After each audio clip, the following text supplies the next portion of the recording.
3. Jump with me. Let us with me. Oh, with me. King, such fun. Jump with me. Let us with me. Jump, oh, with me. Me. Great big hit, play like you're on.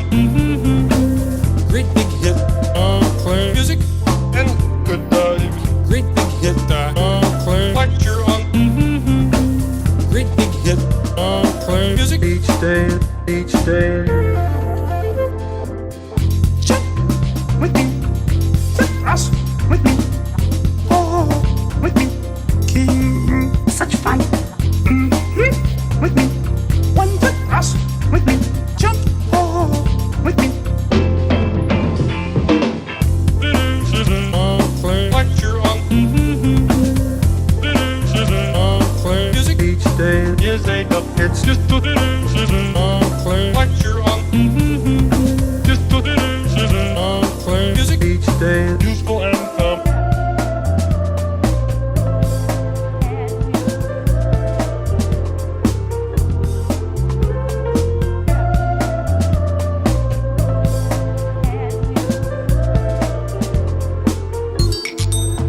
I think we got it.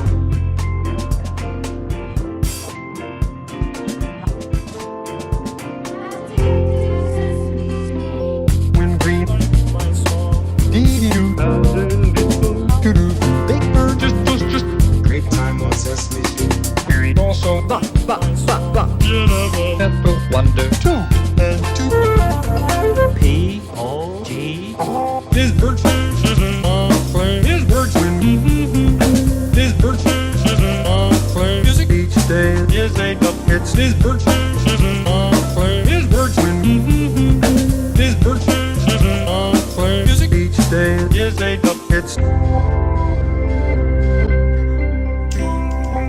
Great time on Sesame Street. Great time on Sesame Street. Great time on Sesame Street. Great time on Sesame Street. Great time on Sesame Street. Great time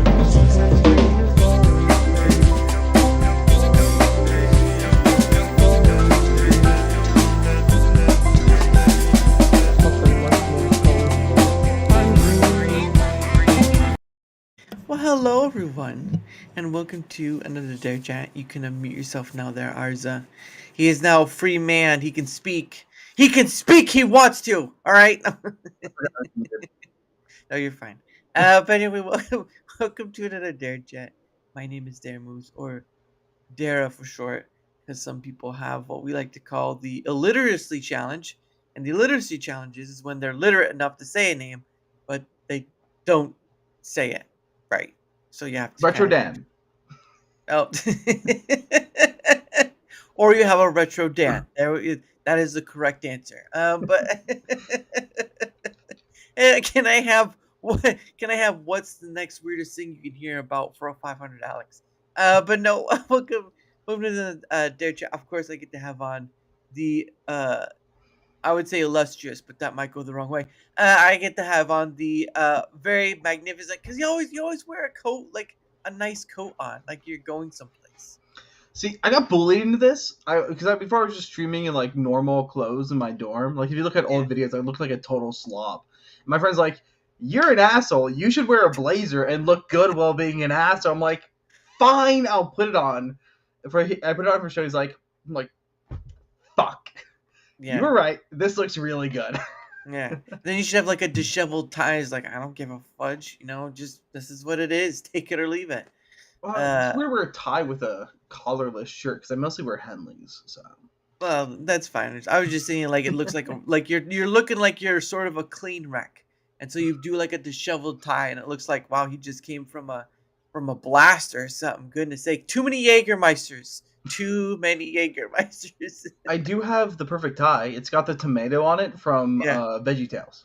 Oh, nice. Oh, Bob the Tomato. Yes, that's right. I remember those days back then. But regardless, a welcome on Arza. I was gonna say Mr. Arza, but that would have been a very older. No, that's my father. That's what I was trying to avoid. But anyway, but yeah, it's nice to get to have you on. Of course, obviously you're pretty much all over the place. I thought it is Brian Roger, but I know you. I've also been like Iron Oxide, and I think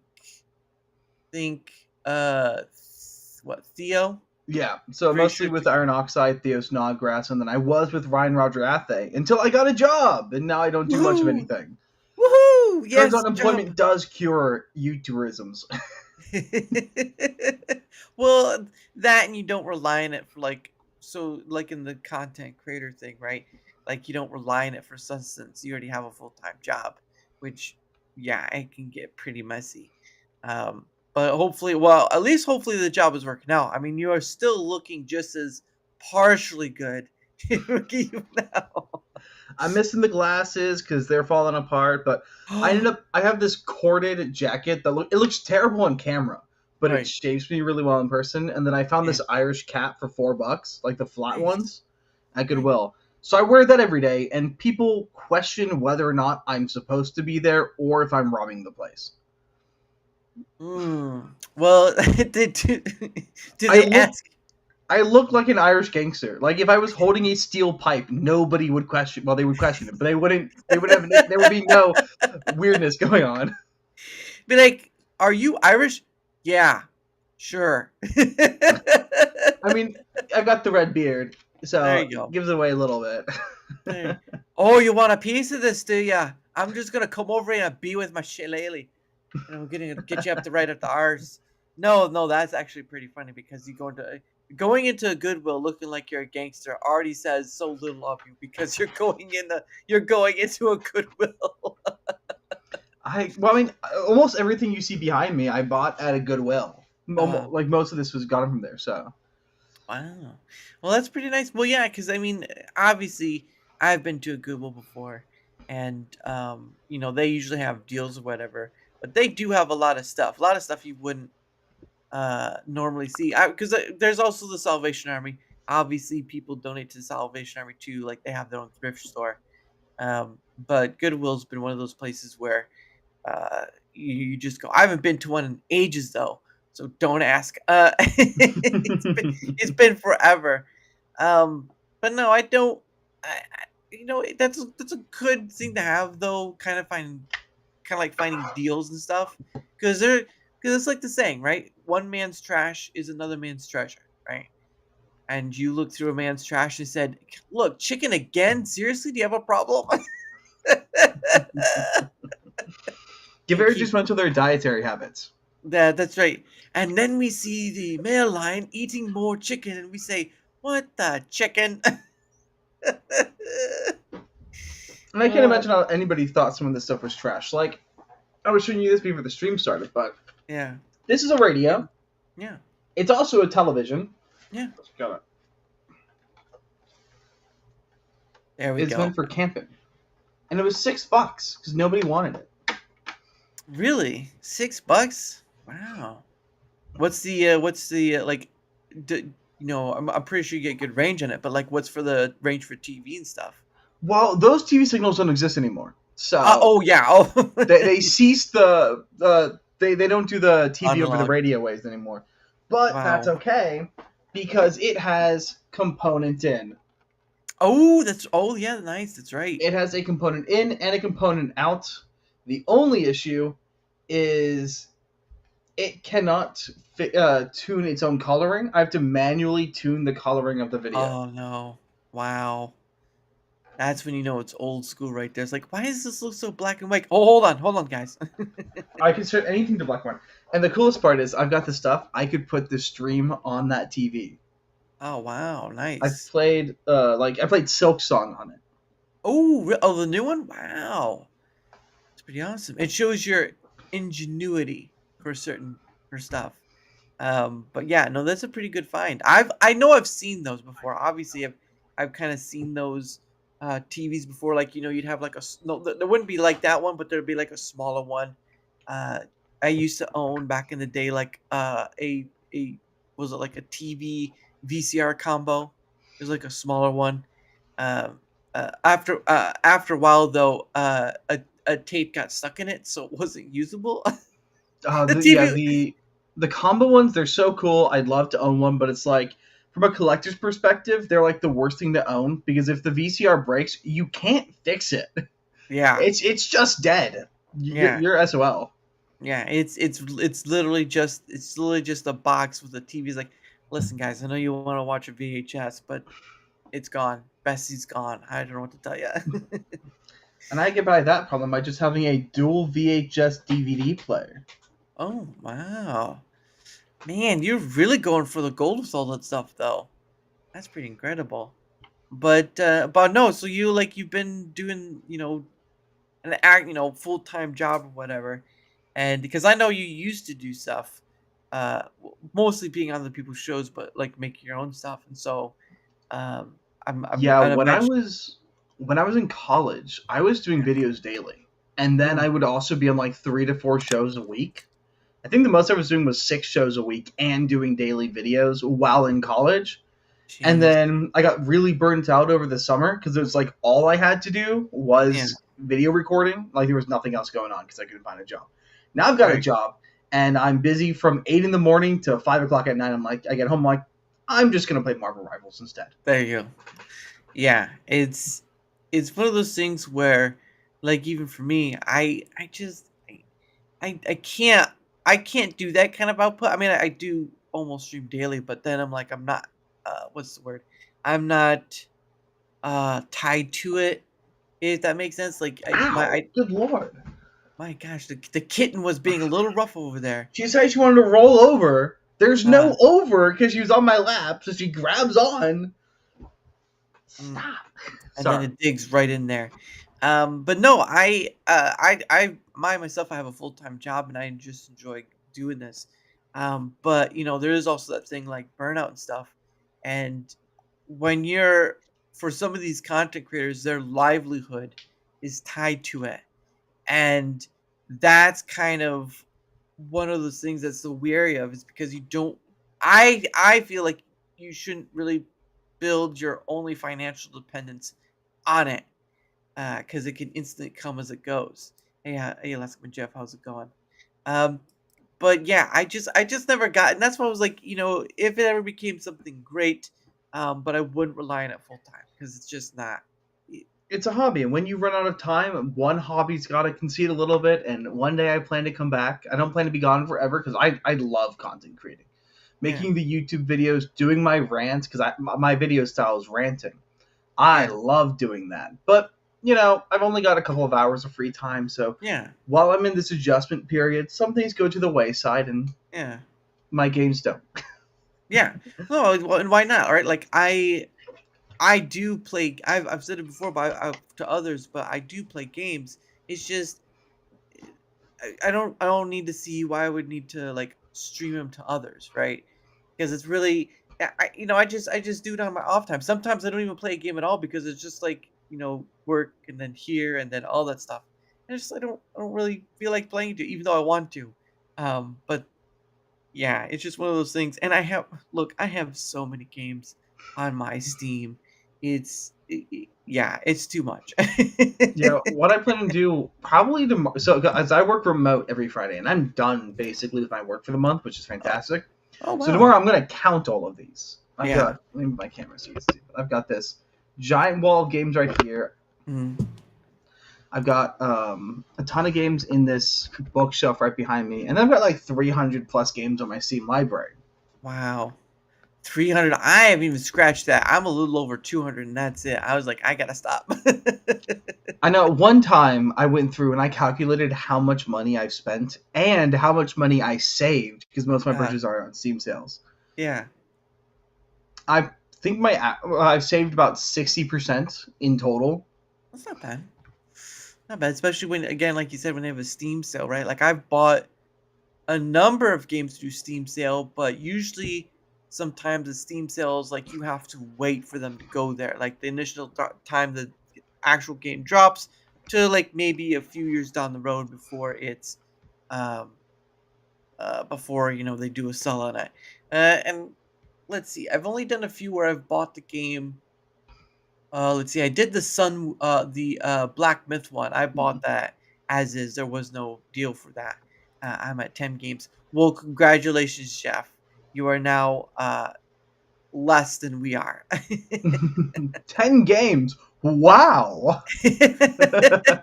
That's right, ladies and gentlemen. You too can only have 10 games. That's right. You can have 10 games and your friends will be impressed. That's right, impressed. So much so impressed that when they look at you, they'll look in astonishment and say, wait, you're how what again? So as of June, so what I did is I put this on a spreadsheet. Yeah.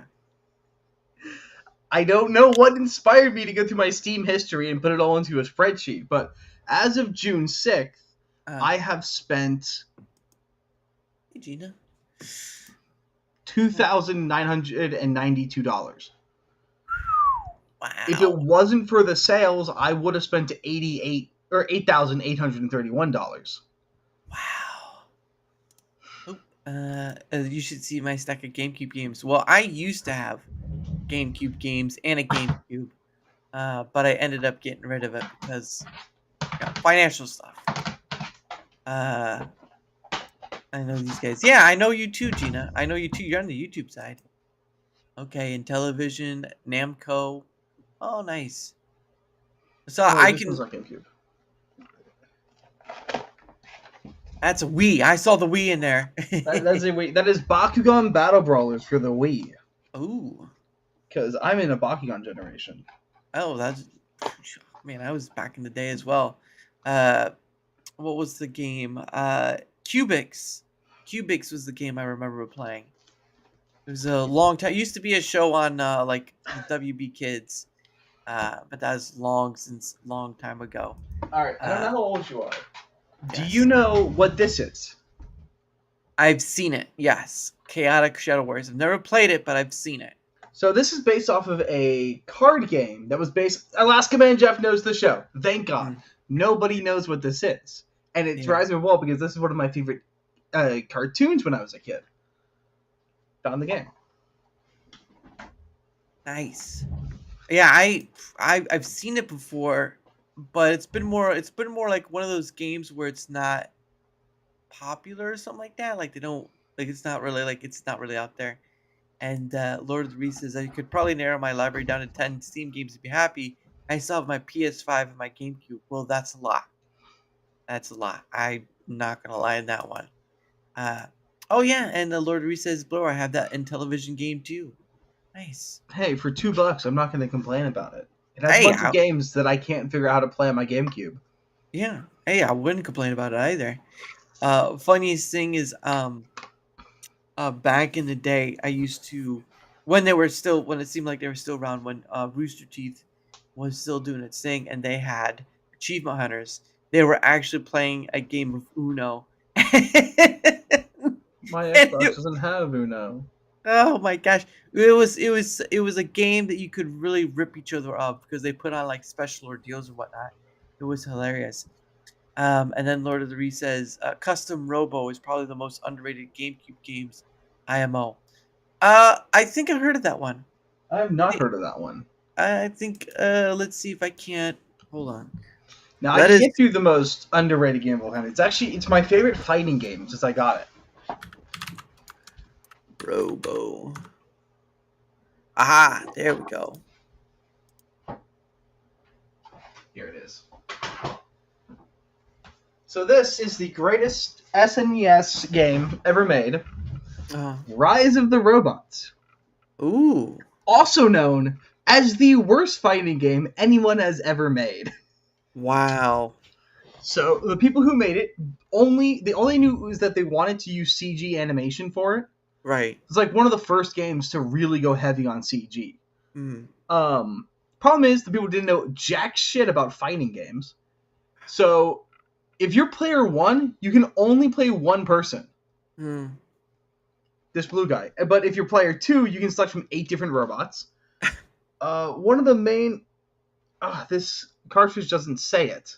But most of the cartridges say that one of the main selling points is they got the guitarist from Queen to do the opening riff of the game. He only gave them 10 seconds. They only got 10 seconds from him. So it was basically a giant lie. And one of the main features of this game is fantastic AI. It had the best AI of any fighting game, known as the AI were reading your inputs. Like Basic it can control. predict what you're gonna do, and it just Oh, scans your goodness. inputs. Jeez Louise. And then Lord of the Rings says that's Cap. Best SNES game is Mario RPG. I've heard people like that game. I've not played it. Burn, yeah, of course, Burn the AI. But no, that's pretty awesome. The one game for the GameCube one that I really like, but I wish they would do a remake or renovation of is Skies of Arcadia. You can't find that disc out there without it being like around $200 or so. Yeah, no doubt. Oh, let me see. Good lord. Yeah, let me see. See, I want to own the games to play them, Yeah. not to show them off. And I'm not going to pay $200 for a game. That's the main reason. Like, I don't own a PS2. I don't have a PS2 because I don't want to pay out the wazoo for PS2 games. I'm not interested in the PS2 hellscape. Yeah. I'll settle with my slim PS3 for now that plays the games I grew up on. Let's see. Oh, here we go. Not all of them are 200, but these are mostly the Dreamcast ones. But you can see like some of those are pretty high. Wait. I think I had a friend who was telling me about this game because he really liked this series as well. Yeah. And this is just the Dreamcast one. I thought they would have had the GameCube one, but still, I mean, even for the Dreamcast one, that is a hell of a lot of money to pay for a game. Yeah. I did tell you that I paid close to almost that. After taxes, basically that. I did pay that for a game. That's crazy. Oh yeah, for the GameCube, This is Game Boy stuff. Yeah. the GameCube Game Boy player. Because if eagle-eyed fans notice, eagle-eyed watchers, I'm playing Pokemon Fire Red behind me through my GameCube. Because this black box right here is the Game Boy attachment. It plays Game Boy, Game Boy Advance, or the Game Boy, Game Boy Color, Game Boy Advance games. Yes. Yep. And the disc, it's $160. They threw in the attachment for free. Nice. Yeah, because I with the GameCube, I still have my Game Boy. Lucky eye. Oh man, don't tell me, son of a bit. Give me 1 second. I have to refresh. I'll be right back. All right, well, I guess I'll keep talking. I mean, Lord of the Ree. It's pretty fantastic that you still have both of them. 160 wild, no idea. Wow. So the attachments about $20. The attachments are really common. They're really easy to find. Yeah. The disc, however, most people do not keep their discs, and if they did, they usually got scratched up. So. Yep. What's in here? Oh, Smash Bros. Melee is actually in the box. I bought Smash Bros. Melee for $30 off of Facebook Marketplace, and he gave it to me in a CD box. Wow. And I've lost the box. I don't know what I did with it. What? Come on. No, we know I do know where it is. It's with my burnable CDs back there. Okay. I'm just realized that. But it's not a real box. Yeah. Because I remember buying that same adapter. So what happens is that adapter would go on the bottom part of the GameCube because it would sit on top. And obviously the GameCube weird thing with the GameCube is it did have a connection, be able to connect to the internet, but you had to buy an attachment to connect to the internet. I doubt it's even usable for the internet anymore because it was based upon when dial-up was still a thing, or a little after dial-up. I mean, it connects with an Ethernet. If you have an Ethernet cable, oh, there you might go. work. Kirby Air Ride. I do remember that game was out there, but I never played it. I never really got to play much in the way of Kirby. Yeah. I did play the Metroid one, though, on GameCube. That was one I played, but I didn't really like those games. I missed the chance to get it for $4. Oh, my gosh. That's as cheap. That was probably cheaper before when it was bought or made.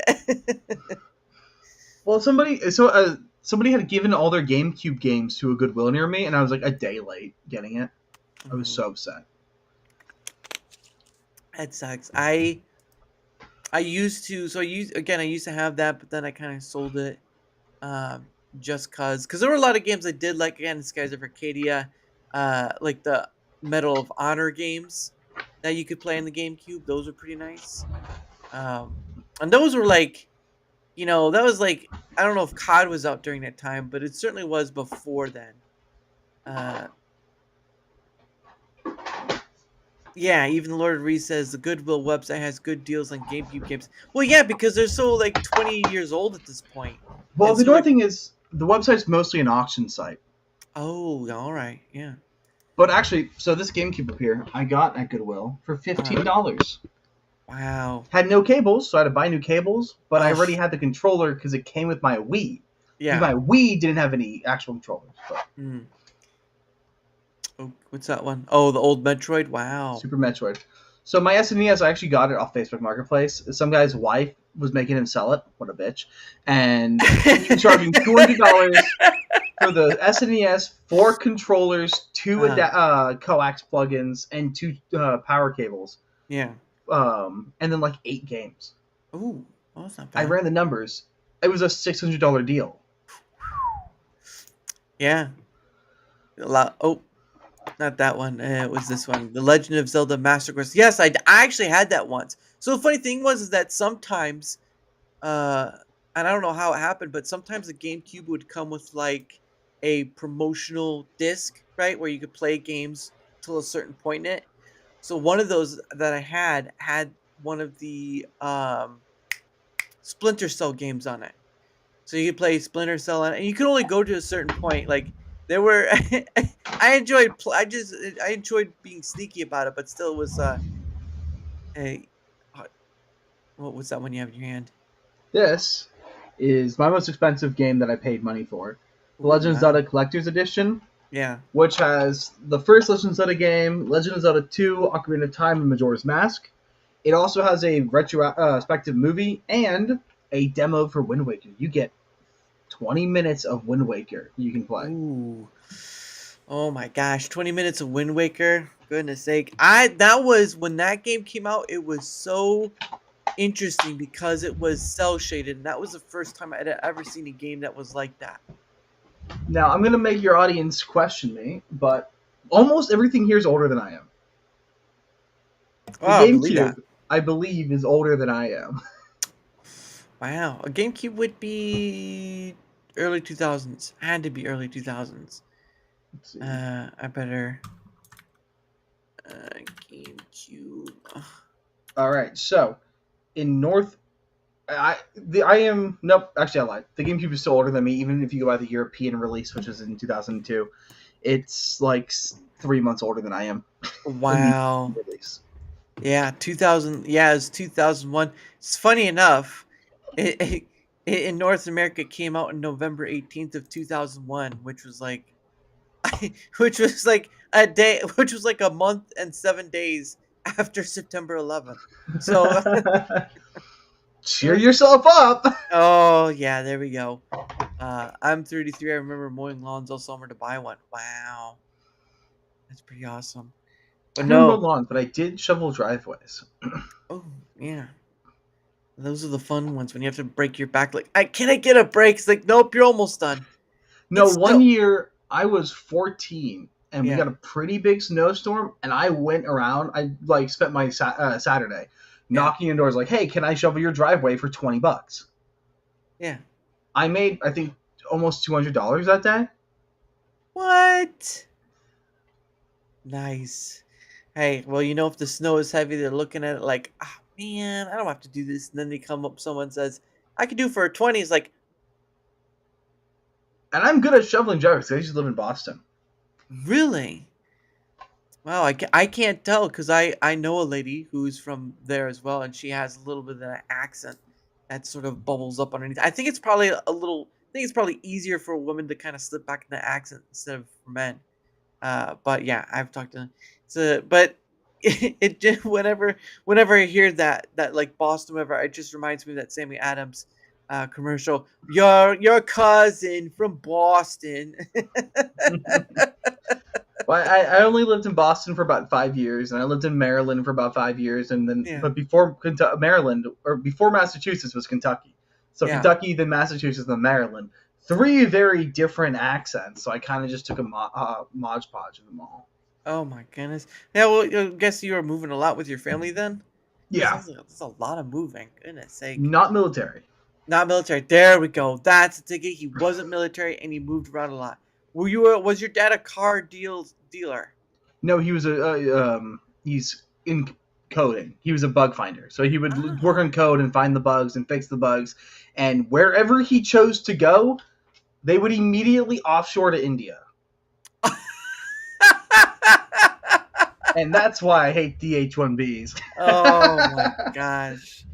Yeah, that certainly is a sort of a controversial sense in its own right because of all that stuff. But I mean, you do have a lot of people come over from different countries who, I don't know if it's like a cheaper thing or something else. I don't know. Oh, and Alaskaman Jeff says, so a tech exterminator? There you go. Okay, that's actually a killer name. Like, you can make a fantastic RoboCop style show, Yeah. or just like Robot Hunters with that name. That'd be great. Heck, welcome to Tech Exterminator. You're about to find out what they mean by exterminate. Do you have a problem with your mouse? Well, let me sell you a product right now that'll help with that. Oh, it almost feels like that because I've been posting some of my shorts, old shorts that I did to YouTube, and just kind of transferring them over to TikTok. And I tell you what, I've come across some of those live streams where people just like, and you get this thing right here, look at it, look at it, look at it, and then you just gotta move on to the next item and look at this item right there. It's just like, what the hell is this? For the low price of your unborn child, you can buy an open silverware set that only has the spoon left to buy now. and is The made item of is melting. and is made of gold. Ooh. Texterminator. Oh goodness sake. Texterminators can wage war with AI. Oh goodness, Texterminators. Texterminator sounds like Tex-Mex and exterminating Mexicans. Oh. This time on Texterminators. He's leaving! He's running! Get him! It's a roll of the dice, really. Either you get somebody fighting robots, or you get ICE doing their job. There you go! And Lord of the Reese's face. No, they come out looking like, I've come to take you to jail. One, It's just a random robot wearing a sombrero. yeah, and you're coming with me, senor. Someone write that down. Make that a name for itself. But yeah, no, that's too hilarious. But yeah, man, what was it? I had the silver one, so the GameCube I had a silver one, and I had owned a bunch of different games. Now, again, there were some games throughout the GameCube history that I enjoyed playing. Obviously, for me, it was one of them was also the Pokemon Coliseum. I enjoyed the Pokemon Coliseum, and not Pokemon Stadium. That was an N64 one. That was a bit different. But the Pokemon Coliseum, and then the game that came after that, which was Pokemon. What was it? Shadows of the Colosseum. Coliseum, yeah, the Gale of Darkness. That's right. Mm. Pokemon XD or something like that. But yeah, that was the second. That was sort of like in line from that one. But I really enjoyed those games because it was probably the only. Those were probably the only 2 games. I mean, they had the N64 one, so I guess I'm kind of speaking. But those were the only 2 3D games they had at the time where you could go around catching Pokemon. There we go. Pokemon XD Gale of Darkness. There, I was trying to figure it out if I was right. But yeah, but that was just one of those things. Like both of them were before they had like the Pikachu and Eevee game, right? That came out on the Switch. You had that. Again, you had the N64 and the Pokemon Stadium one, but it really wasn't in the same vein as what Pokemon Coliseum was trying to do, which is have a 3D world, and then you capture these shadow Pokemon. Then you could grow them and all that stuff and go through that process, but just not the same very much in that. I mean, I know it's ISO, but that sounds a little bit like the Pokemon Rangers. I don't know if you've ever played any of those games, but Heard about them. you walk around, you capture Pokemon by drawing circles around them with the DS. Yep. It really took advantage of the DSi's touchscreen. Yes, that's stylus. Yep. Yeah. Oh yeah. So, like, you just Yep. to catch. With the stylus. Yep. This one doesn't actually work. The DS, Oh. the Game Boy cartridge works. The DS cart doesn't. Sucks. Alaskaman Jeff says Super Smash and Pokemon Johto came out when I was living in Japan. I miss those days. There you go. And then Lord of the Rings says I played the crap out of some Sonic Adventure 2 and Sonic Adventure DX. Yes, although that's not chronologically correct. It's Sonic Adventure DX. No, actually, it's Sonic Adventure and Sonic Adventure 2, and then Sonic Adventure DX. That's right about it. I played Sonic Adventure 2 as well. I'm trying to think what other GameCube games I played. Medal of Honor games, Skies of Arcadia, the Pokemon ones. I did have the what was it? I think I had the Master Quest Legend of Zelda Ocarina of Time one, where you could do like you do hard or you could do master. I think the Master Quest will sort of be like the super hard. I tried to do Master Quest once. I probably didn't get very far in the first dungeon. It was not a good time. it was not fun. But then what else? And then of course I got that disc that you have for the Game Boy stuff. I did have that. Shoot, it's been a long time. I think Sims. I don't know if Sims was on the GameCube as well. I'd have to look that up. I believe there was a Sims on the GameCube. I don't have that. I do have Sim City for the Game Boy Advance. Oh, there you go.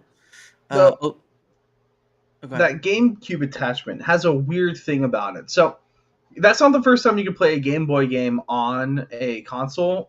For the S and NES, they had the Super Game Boy. Oh yeah. But it only played Game Boy games, not Game Boy Color games, just Game Boy. Yeah. But the really weird thing about it is it colors the games wrong or differently. Yeah. So this automatically colors Game Boy games. Mm. The Game Boy Cube attachment also automatically colors them, but it uses different color palettes. Yes. Yeah, I remember that. Yep. Now, obviously, if you played something like Pokemon Yellow or beyond that, it would be in its correct palette because Pokemon Yellow. Those are color games. Yes. But then you come before that, like Pokemon Blue or Pokemon Red. Those are pretty much. There was some color. No, they're just black. The black and white one. They're just black and white. Yeah, they're black and white on the. So I really badly want to get them to see how they're colored. Mm-hmm. So I'm looking for an emulator card or for like a cheap card. But then I was looking. It's like an original cart of Pokemon Blue and Red are about $50. A repro is $30. Why would I buy the repro? It only saves me $20. Yeah. And then Lord of the Rings says, I have my SNES and Super Game Boy 2. I used the color feature to find the invisible walls in Koga's gym. Smart, man. It's smart. Cheater. Yeah. But now, apparently there was a way to play Game Boy games on an SNES, but I know virtually nothing about it because I don't own one. yeah, I don't know about that either. Oh, that's right. Fire Emblem, what was it? The Fire Emblem Path of Radiance. That's the GameCube game I remember playing. And then, what was it? Dawn. Shoot. Then there was the other one that came after that. So there was that game. I liked that game too. It's a very turnstile one. Tales of Symphonia. Tales of Symphonia is another good one. That was a 2-discer for those who don't know. Even on the GameCube, it needed 2 discs. Now, obviously, you can buy the game from Steam. I have seen it on there, but I think people have stated like the port is not good, which sort of makes sense. But so there's actually something that I almost bought before I bought this attachment. yeah, Somebody near me is selling a Tales of Symphonia GameCube. oh, It is a teal GameCube with the Game Boy attachment, with the disc. It also has the Tales of Symphonia Game Boy game and Tales of Symphonia for the Game Boy Advance. Problem is, it's all the Japanese version, Ah, and it's man. $40. Oh my gosh. You're just sitting there like, Yozoi! Hodoi! Hey, I I don't. mean, maybe it has the English set as well, because a Yeah, lot of things did have the English set, but yeah. Yeah, you never know. And hello there, Cancel. How are you? Hope you're doing well. stop cancel. But yeah, no, I just remember playing that game. Time to learn Japanese. Time to learn Japanese. You're gonna learn how to play a game. I don't know how to play this game that's in Japanese. You gotta learn how time to learn Japanese, bro. Let's see. That was that one. Yeah, there were just so many. Like I remember going to a family video and just renting games from there. Now, not the greatest thing in the world, because if you were late, they like charged you, and especially if it was a game that people wanted. Like if you had the game somebody wanted, they would charge you $1 or so for being overdue. It's like, oh man. Well, it's Um, like there's a really great game store that opened up near me. They're fantastic. Their prices are pretty reasonable right. on most things, and it's like you have such a large supply, and there's like there are 5 or 6 retro games in my area. Wow. Why not rent? Yeah. I honestly think we're in a market where renting retro games might be a viable thing to do again. Yeah. The only problem is those is when people like with when you talk about the game uh the Game Boy thing attachment, right, with that disc, where some people would have it scratched. You have that same situation with where people will they'll bring it in and there's a scratch on it, it becomes wholly pointless, and it's just like that. There's that side of the coin too, which sucks, but that's what it Yeah, is. but I mean, But like, if I wanted to play Rise of the Robots, nobody should have to buy this. yeah, yeah, Nobody should be subjected to buying this game. You should be allowed to rent it. yeah, Or what if I really badly want to play Super Metroid? yeah. Never know, man. I will say though, those type of cartridge games have a life to them. Because I remember I was watching someone on YouTube and they were trying to fix this Game Boy, or no, they were trying to fix the game in it, and it's possible. I guess you could bring it back, but like there's a battery within it. I guess they have like a little something battery in the game to save it and all that stuff. But yeah, CD cancel says CD made renting games a mess. I can believe that. Yeah. One of these cartridges I have, you can almost see the battery on it. Because some of these carts are see-through. Oh yeah. Steam Deck is an emulation beast. Oh, I believe it. Yeah, Steam Deck is an emulation beast. Yeah. But yes, back when games were all analog, Yeah. I guess you can't really make. All right. Yeah, you can't really make it on here. But yeah, so there's about like right around here-ish, it looks like. There's Yeah. a battery in here. Yeah. And not all old games use it. I think Metroid might have a battery, but I could be mistaken. But Yeah. basically, they didn't have a physical drive to save anything on, so all save data was saved in RAM. Yeah. And the battery, they would just basically keep the RAM always turned on. Yeah. And so when it wasn't getting power from the machine, it would just revert to the battery. Yeah. And the battery lasts about 20 years because it's a watch battery. Yeah. And it's running barely any information, but when that dies, you Everything- can't save. Yeah. It Everything's with works. it. Yeah. So long as you keep your console on, it works. But yeah, you can get it swapped out. It's about $10 to $20 usually to get it swapped. Yeah. But you want to make sure they know what they're doing because it requires a little bit of soldering usually. Yeah. Well, not only that, but it requires that special screw to get in. Like you have to have a special like Y screw or Yeah. something to get in. It's this weird. Let's see if it'll focus. There we go. Yep, it's that weird Y screw. But shops have these, yeah. and you can buy them pretty easily. Yeah. Oh yeah. Amazon, here I come, right? Lord of the Rings says I was bummed out when the battery from my Legend of Zelda Oracle of Seasons died. Yeah, that does suck. That sucks when it happens. Like, I'm a little worried because none of my Pokemon games have save files, and the guy might have deleted them when I bought them. Right. or they might have all died. But also, so when I got my Pokemon games, I'll tell this as something too early because it's amazing. So I got Pokemon Emerald, Pokemon Sapphire, Right. Pokemon Fire Red. Wow. Where are they? Pokemon Pearl. Ooh. Here's the other one. Yeah. Pokemon Soul Silver. Ooh. And then Mystery Dungeon Explorers of Darkness. Right.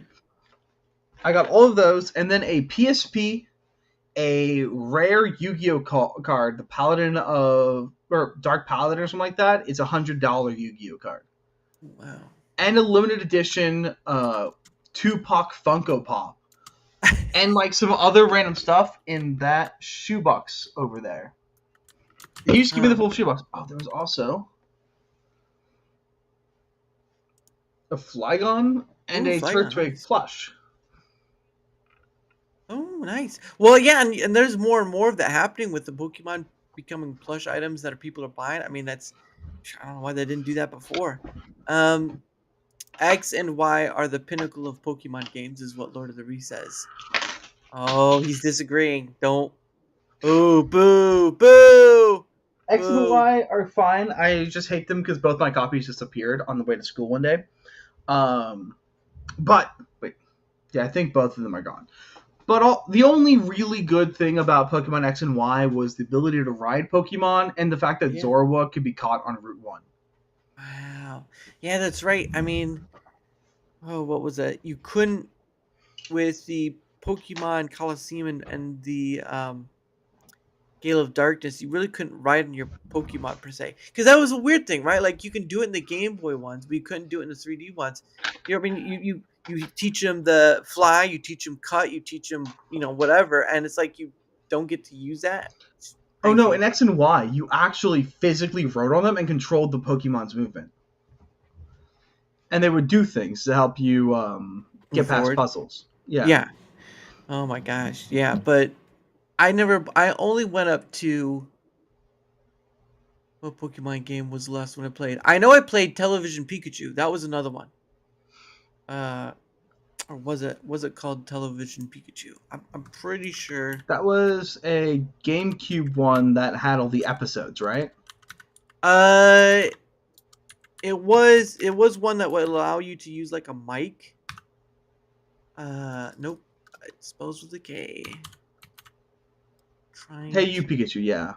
Hey, you Pikachu. Lord of the Ree got it. My last Pokemon game was Legends ZA. With and the only games I haven't played in this series are I've played a little bit of Gold.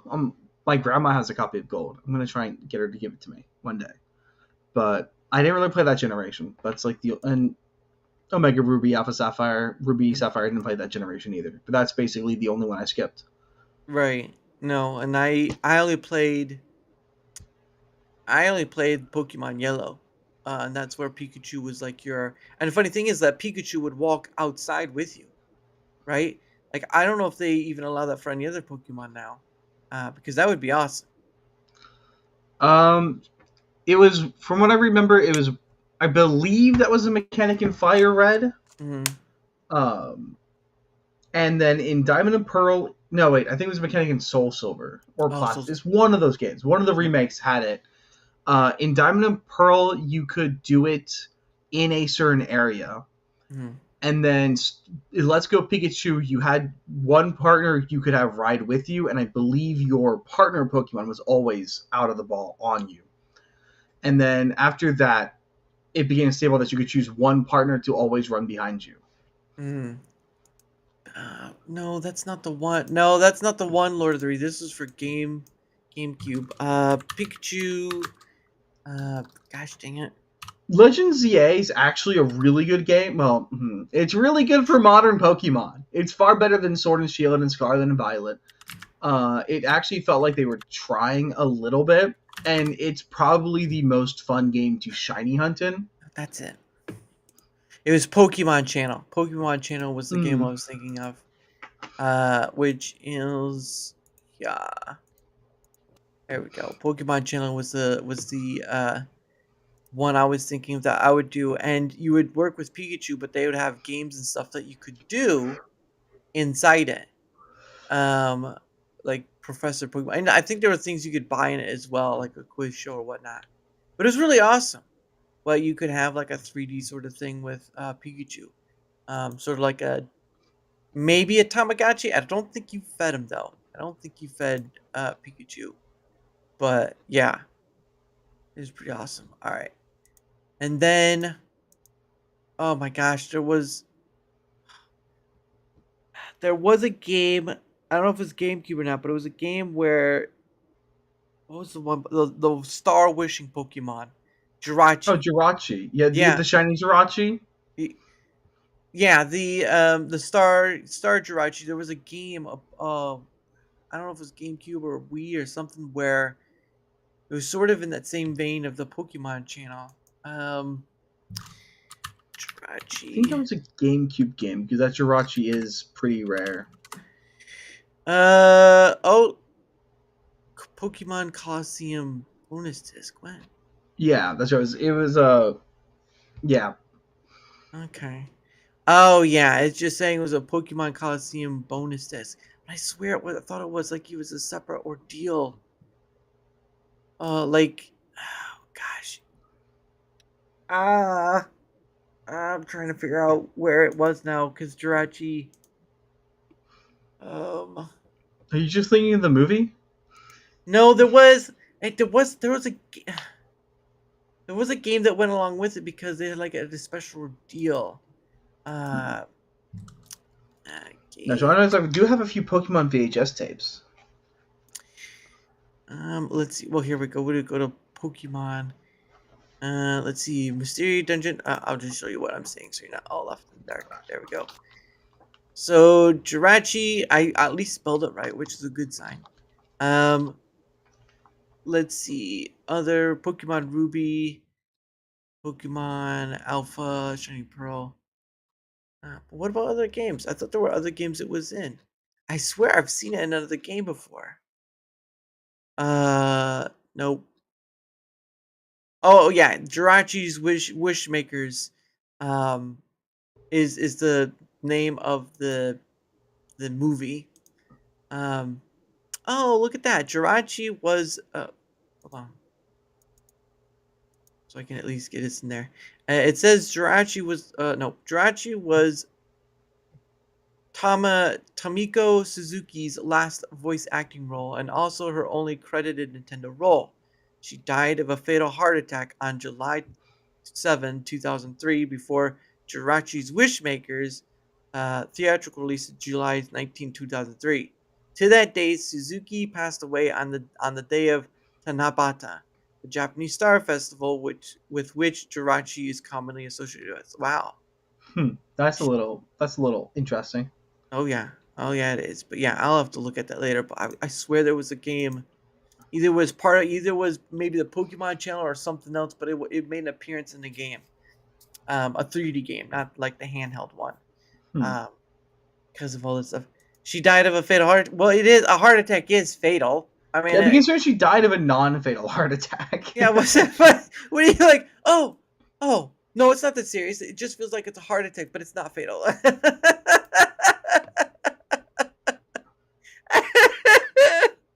Who would say that? She didn't die of a non-fatal. Yeah, exactly the point. It'd be even cooler if she survived a fatal heart attack. There you go. That would be true. That would be true. Are you talking about an e-reader card game? Maybe. I just know Jirachi. I just remember playing a game where Jirachi appeared in a 3D one of the 3D Pokemon games. I just can't remember which one. I'm maybe it's the Pokemon channel. It's possible it could be, but See, the one Pokemon game that I really want to get is I really want to play Pokken Tournament. Pokemon. Oh, is it the one? I think I remember that Pokemon Tournament is the. No, it's not Pokemon Tournament. It's Pokken. Oh, Pokken. And it is a Pokemon game, but it's a 3D fighting game.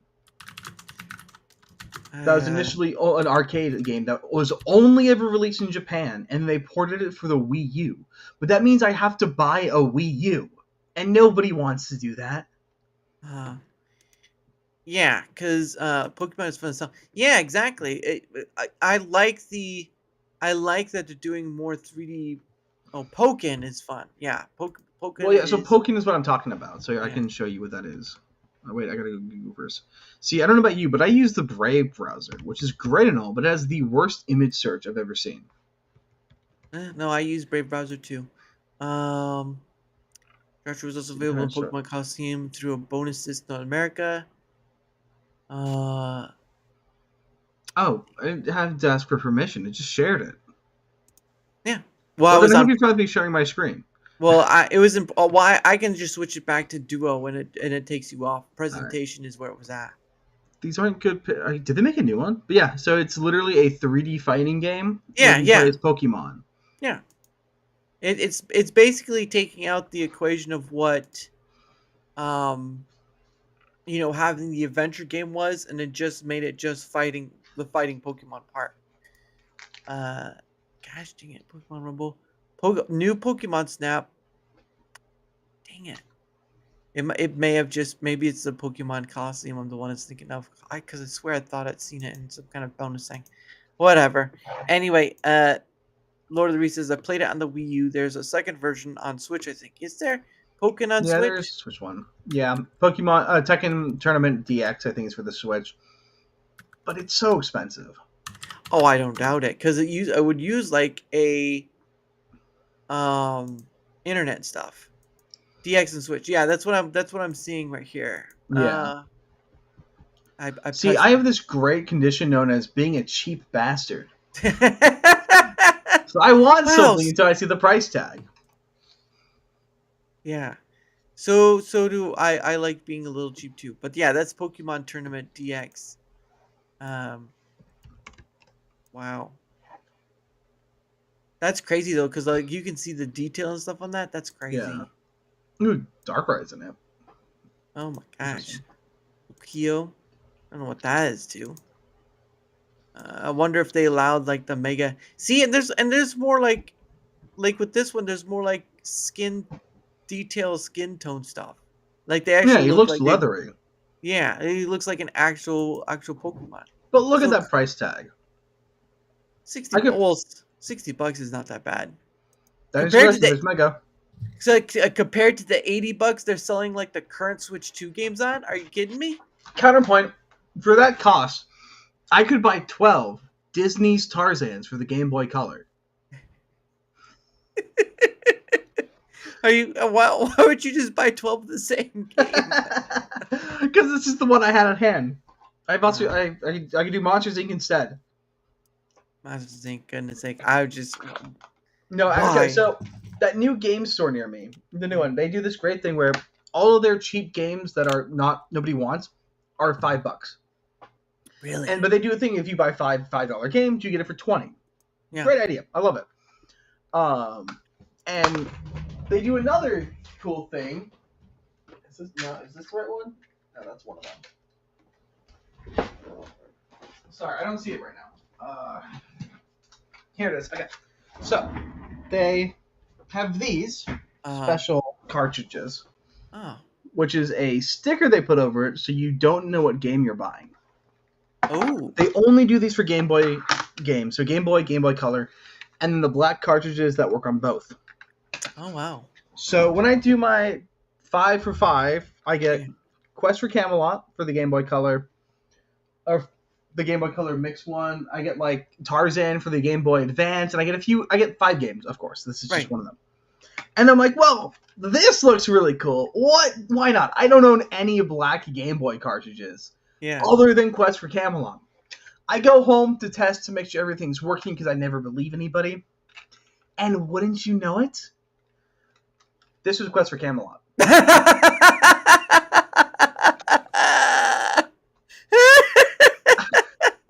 Jeez. I go Oh my back in the gosh. next day. He doesn't believe me. And Brizzy tests and goes, that is the funniest thing I have ever seen.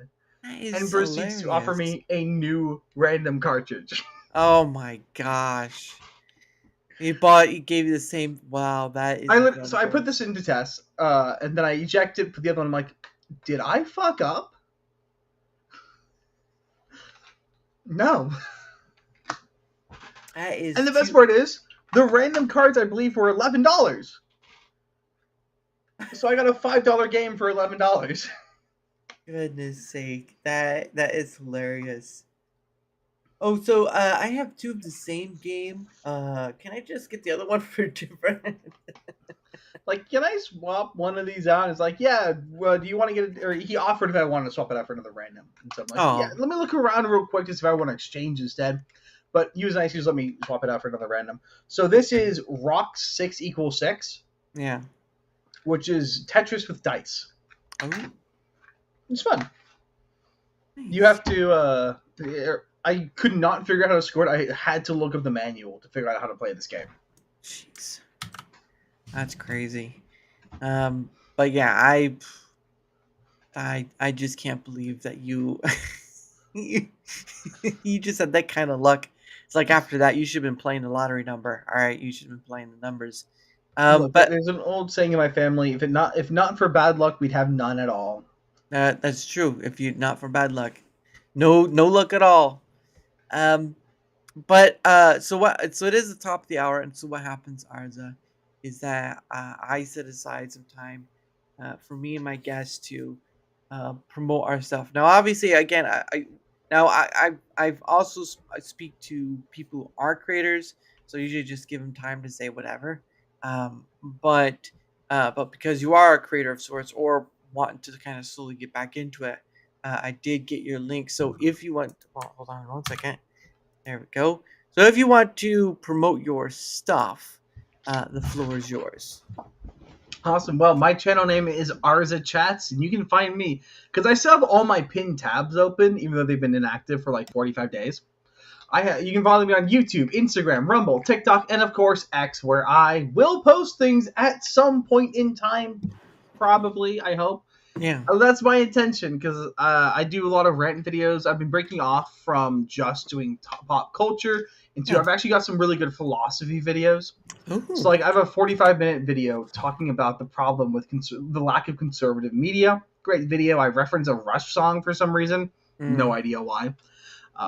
So if you want to check out some decent content that's trying to be something, you can go see me there. Yeah. I still try to do a Saturday show hosted by my good friend Theo Snodgrass, comedian and Timu Jesus. Mm-hmm. And that's on Saturdays usually. And then I was doing streams with Iron Oxide, and I will, if I have time, I will continue to do them. They were on Fridays, but now they're on Saturdays. So if you guys want another good time, other than the phenomenal time that is Darmuth's channel, go check out those guys. And you can see me, and he was there at one point in time. Yeah. I thought you were gonna go back to like Theo and say for Theo the phenomenal. I thought you would have gone back with that. Well, Theo was the one who encouraged the Blazer. So I've got there to you go. give him props where props are due. Yeah, there you go. Yep. Especially with, and he was nice to have on. I was glad to get to have him on a while back. The only problem with Theo is he looks better than me, so I can't give him too much credit. Hold on there. Well, he's a comedian as well, so I mean, kind of one up. If you were to go on stage, I don't know how well you would do Arza. I really don't. I did used to do improv back in freshman year of college. Oh, nice. How about that? That's usually something I think is much more helpful. Is when you can know how to do improv because then you can think on your feet when it needs to. You want to buy a car? Oh man, this guy's trying to sell you he's trying to hoodwink you on a car. Well, guess what I got? It's called improv. Would you like to buy a car? Oh, Put it on that's them. interesting. That's interesting. Hey, can you tell me what that broken mirror is? That is so you can see whether or not you're in the lines, because you can see the lines through the mirror. Merging's a breeze when you just turn around and just look at the mirror or the lines on the road instead. It's not about what's going in front of you. It's about what's coming up behind you. That's what you really should be. Well, I hope you aren't using your mirror to see what's in front of you. Well, I can't see myself up to that point. But anyway, his links will be both on the Rumble side and YouTube side because of the places I stream to. And you can find his Twitter X in there as well. Uh, like he said, he hangs out with Iron Oxide and Theo and all that stuff. I think you've been on Sammy Three Peach show, haven't you? I have been on Another News a few times, but I'm Yeah. usually a bit too busy on Sunday nights to do Another News. Yeah. And I'm But- frequently on Nerds Covering the News with Drunken Emerald Arrow or Galaxy Express Media. He goes by Yep. both names. Yeah. And that's also a good show. It's only an hour. It's usually on Tuesdays. Okay, it's on Tuesday. And that's also a fun time. Or on Fridays, late at like at 10 o'clock, he also does a weekly end show where he plays games. Yeah. As opposed to doing pop culture. And that's always a fun time, too. Yeah, I was on a show with him, and well, actually, it was not his show, but it was a show with The Devil Made Me Do It, Beelzebub, and then he was on it, and they did their own gaming thing there too. I couldn't stay for the whole thing, but I did win to some degree, so I was happy about myself. But again, They oftentimes do like movie rankings, and Yeah. I'll join to piss them off. Because despite my wonderful film collection behind me, I don't have a lot of time to watch movies. So they're like, Arza, have you seen Terminator? I'm like, I did when I was 6. I think they would actually commit acts of violence against me should we ever meet in person. Oh, look, there's Arza. Hey, how you doing, Arza? Pow, pow. Oh my goodness. But yeah, his links will be both on the Rumble and YouTube side. If you want to find out where else it's at. And of course, from my end of things, whether you're on the Rumble side or YouTube side, doesn't matter which side you're on. If you wouldn't mind leaving a like, sharing the content, leaving a comment or follow, anything that helps with the engagement factor is much appreciated because not only does it help being seen more, as the saying goes, as like all creators want to be, it also helps in having other people on like Arza, like Iron Oxide, like Theo, like so many people. At the end of the day, I have had on over 300 various guests, creator or not, and so it's been a great time. But yeah, any help with engagement on either end helps with that sort of thing. And when you lend a hand to helping out, then you get to see all these wonderful people and their perspectives and just the things they enjoy about life. And I think that's worth the effort for all of it. So you can go to all that stuff right there. And of course, I have my own link tree thing as well. You can go to my link tree right there. You'll find my Twitter X. You'll find email, and then you find a link to Discord. I don't have a server, so don't ask. More than likely not going to happen. I've heard enough horror stories about people who try to run a Discord, and See, when it came to Discord, there is one that I made for Iron's channel. yeah. And what I did was I made subsections for everybody who was in that orbit, Mm. and then none of them used it.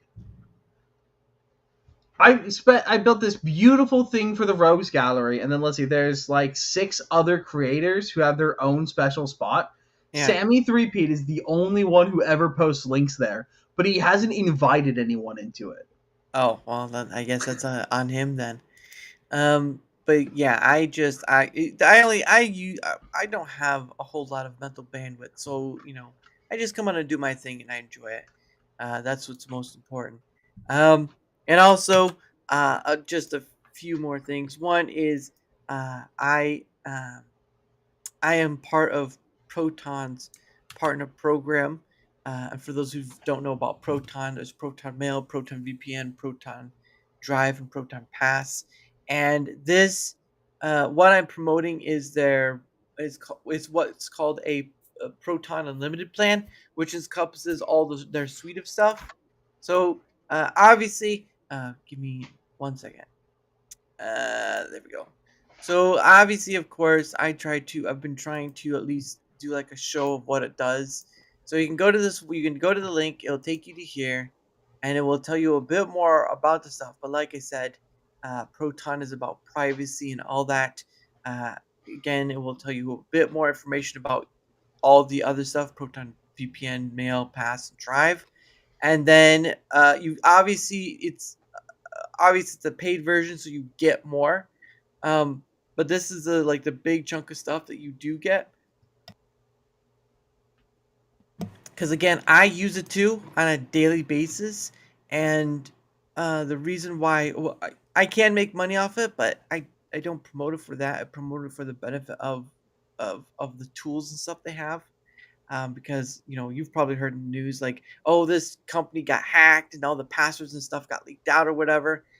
Again, Proton's pretty good about the privacy stuff, so you can go to that link, check it out, and if you do want to get it, you'll be able to come down here and see the pricing. At the end of the day, again, I can make money on it, but it's not about the money. It's about promoting the benefits that Proton offers to everyone. And who doesn't like a little more privacy? Again, nothing is 100% on the internet, but who doesn't love a little bit more privacy? And because like with Proton Drive, right? You have Google Drive and stuff. Proton Drive, they don't use it to train any AI or whatever, while Google's does. That's always been a surprise to me, but people still use it anyway. So there's that. But yes, uh, all that good stuff in the link, and you check it out. That's great. If not, that's fine too. It is just an option to have in your back pocket and save it for a rainy day if that is the case. So there you go for that. And of course, the next thing I have, usually the last thing I promote on, is a thing called Biltong. Now, I don't know if many people know what Biltong is, but it's basically air dried. It's an air dried meat with spices and stuff. Oh, here we go. I'll just show it to you. Boom. All right. So that's That's what Biltong is right there. That's all Biltong right there, and it really is. It's like a protein snack. Is basically what it is. Now they do have spicy ones, obviously, but it is.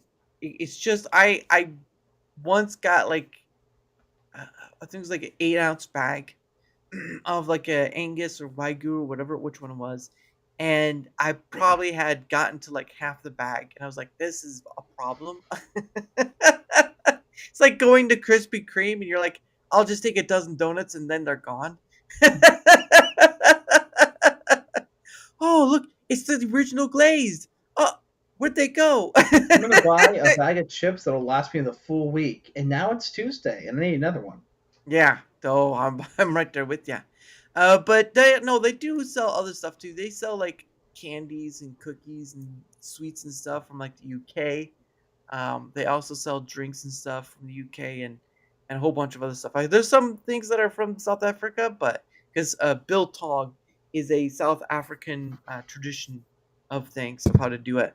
And but yeah, you can go there on the link. You can check it out for yourself and see all the nice little things they do.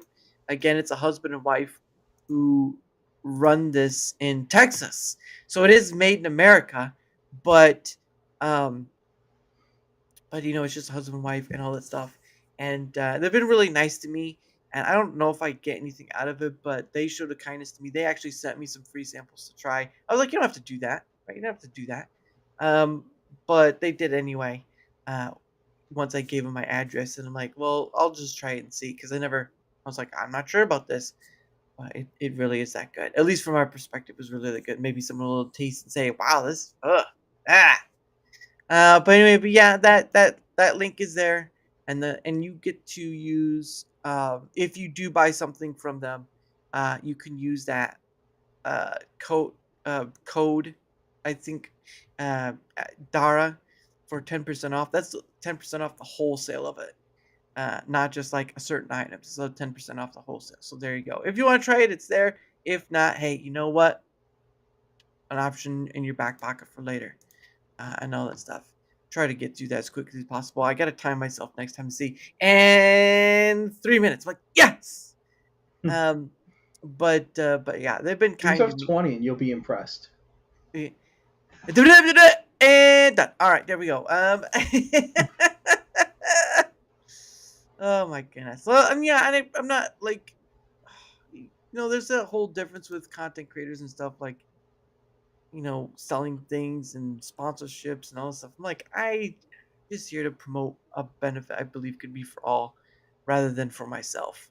because I have a full-time job, so I'm not that desperate for like making sales, as it were. Um, but yeah, so there's that. But I mean, for you, like you want to come back doing that? Do you want to go back to the amount you were doing it, or just a different way? Definitely a reduced amount. I want to incorporate streaming, so I actually built a really cool stream setup using Discord. Oh, Um, and I was doing that with my game streams, but I went through on OBS and I made 5 different presets. Like I have a different preset for how many people are in there. oh wow. And so I have it set so like I can just stream for like I go into a Discord call, move the Discord call to a new window, and then OBS streams the Discord call. Mm.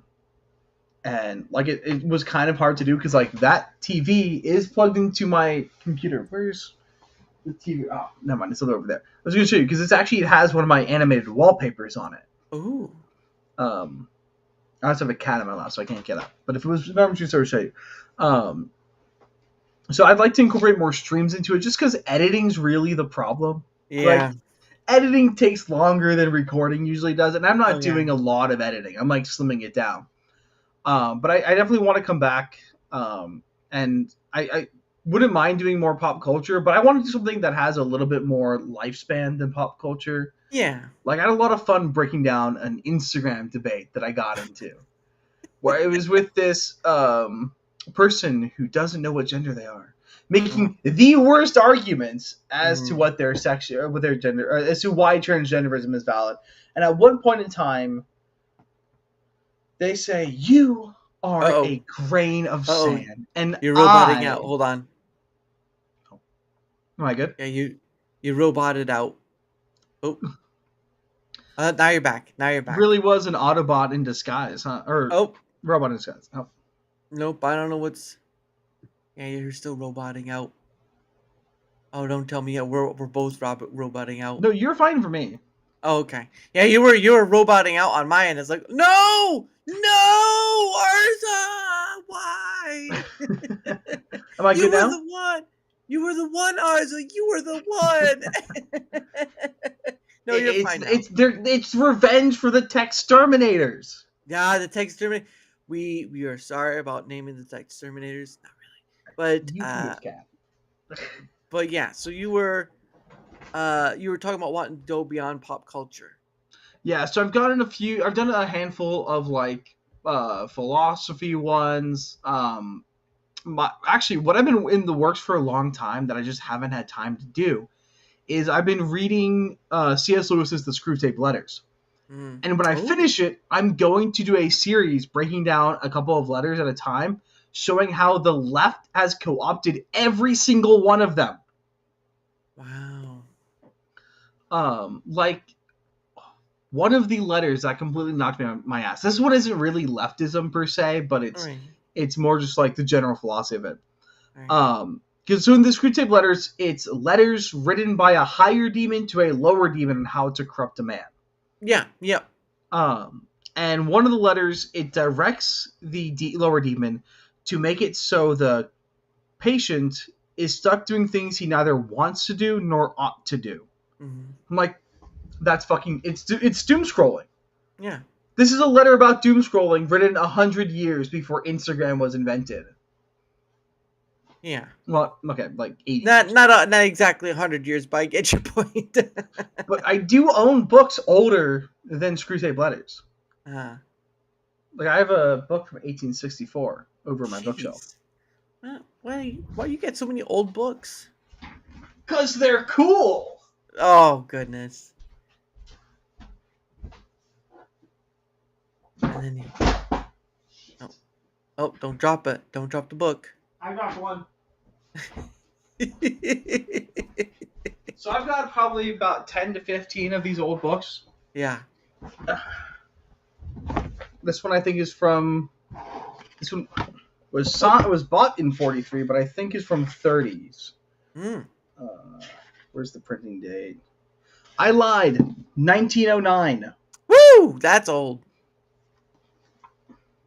Look at that yellowing on the paper. Oh my gosh. It smells phenomenal. Wow. This is a music. Oh damn it! Damaged it. Ugh. This is a music encyclopedia from, I believe, the 30s, if I remember correctly. This one doesn't. No, I lied again. 1903. Woohoo! That's older than I thought. Wow. This is another short story collection. So I just found like this giant library at Goodwill. Just filled with. Oh, I bought a wow. bunch of them. Signed 1920. Hey yo. Mhm. And let's see, where's the print? Does it have a printing date? No, wait. 1916 was a printing date. 1916. Wow. But these are the mother load. Oh yeah. We'll get to that one in a second. So, I mean, the spine is this beautiful speckled design. It's gritty. Yeah. It's in Polish, so I can't read it. I have 3 of these. So I have another one that I didn't grab from 1910. This one is from 1895. Mm. And I'm like, it's in Polish. It's a Polish Catholic book. Wow. But this one, same beautiful speckled thing. Yeah. 1864. Wow. And the really cool, I don't know if it'll show on the camera. I don't know if we'll be able to see it or not, but it was printed by a press that actually indented the pages. Now you can't really see. Yeah. So I can, like, rubbing my head over it, I can feel the indents of the letters. That's I can crazy. see where old pages were, where the other side of the page was printed on it. Wow. That's insane. You can't really see it on there. This is one of my favorite things that I own. No, that's pretty awesome though. Like, because I mean, to some degree, if you were ever to read them on stream, you'd be all right because they're past their like public domain now. At that point, like, oh, oops, hold on, 1 second. Damn, I damaged the spine of this one. That sucks. All right, give me 1 second. It's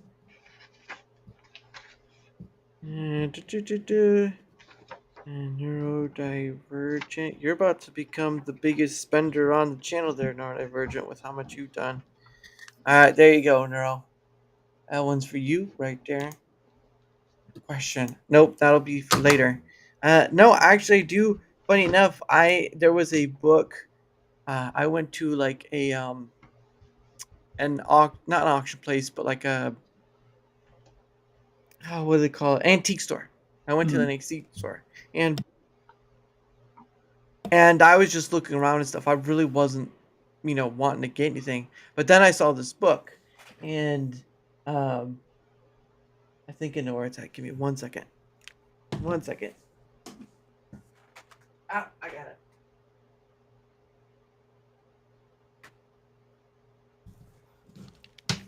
Now I only got one book, because it was just because this one is special, but it's this right here. It's called the McCall Speller, right? Junior Ooh. high school. Obviously, and you can look on the back too, and it's like you see that price right there. 30 cents? 30 cents. That's what it used to cost. I have a medical book from the 1890s. Oh, wow. Ooh. But now the reason why this book was special because from the outside, it looks like it's just another, and I can take you through the pages like spelling and stuff. But on the inside, though, right, it has this. Oh, that's amazing. Yes, and there's many different pages that are filled with this. But it's writings on now the name Abner Richardson is who the individual is and writing this stuff, and there will be a bunch of stuff too. Hey Mikey, what's up? Hope you're doing well, good sir. But again, it's like he does drawings inside of it and whatnot, and obviously the book itself is more of like learning how to spell and all this stuff like that right there. Like that's what the Wow. book is. Better right there. education than we get today. Oh, probably most likely, yeah. But let me see. Obviously you'll have more of the name.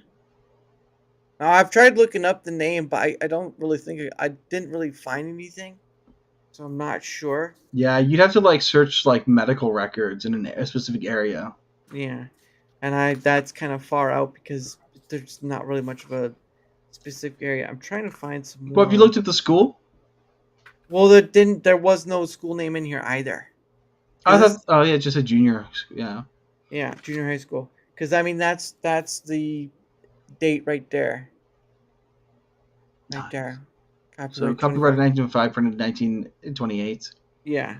Trying to see if there's any more in the between because he does markings. He does like check marks, markings, all that stuff, and then we get to like uh then we get to like the end of the book right here. And he's doing more drawings and more writings. And so then we get to the last page. Oh wow. Yeah. And so when I saw that, I was like, no way. No way did someone just write it and leave that there. Because this thing would have probably been burned or buried or whatever. But it's like, he's talking about um like here's one of the writings are rose are red, violets are blue, angels in heaven know I love you. Right? So junior high school, right? And then A little uninspired, but so this kid area. Um let's see. When I am dead and gone to rest, think of the one that loved you best.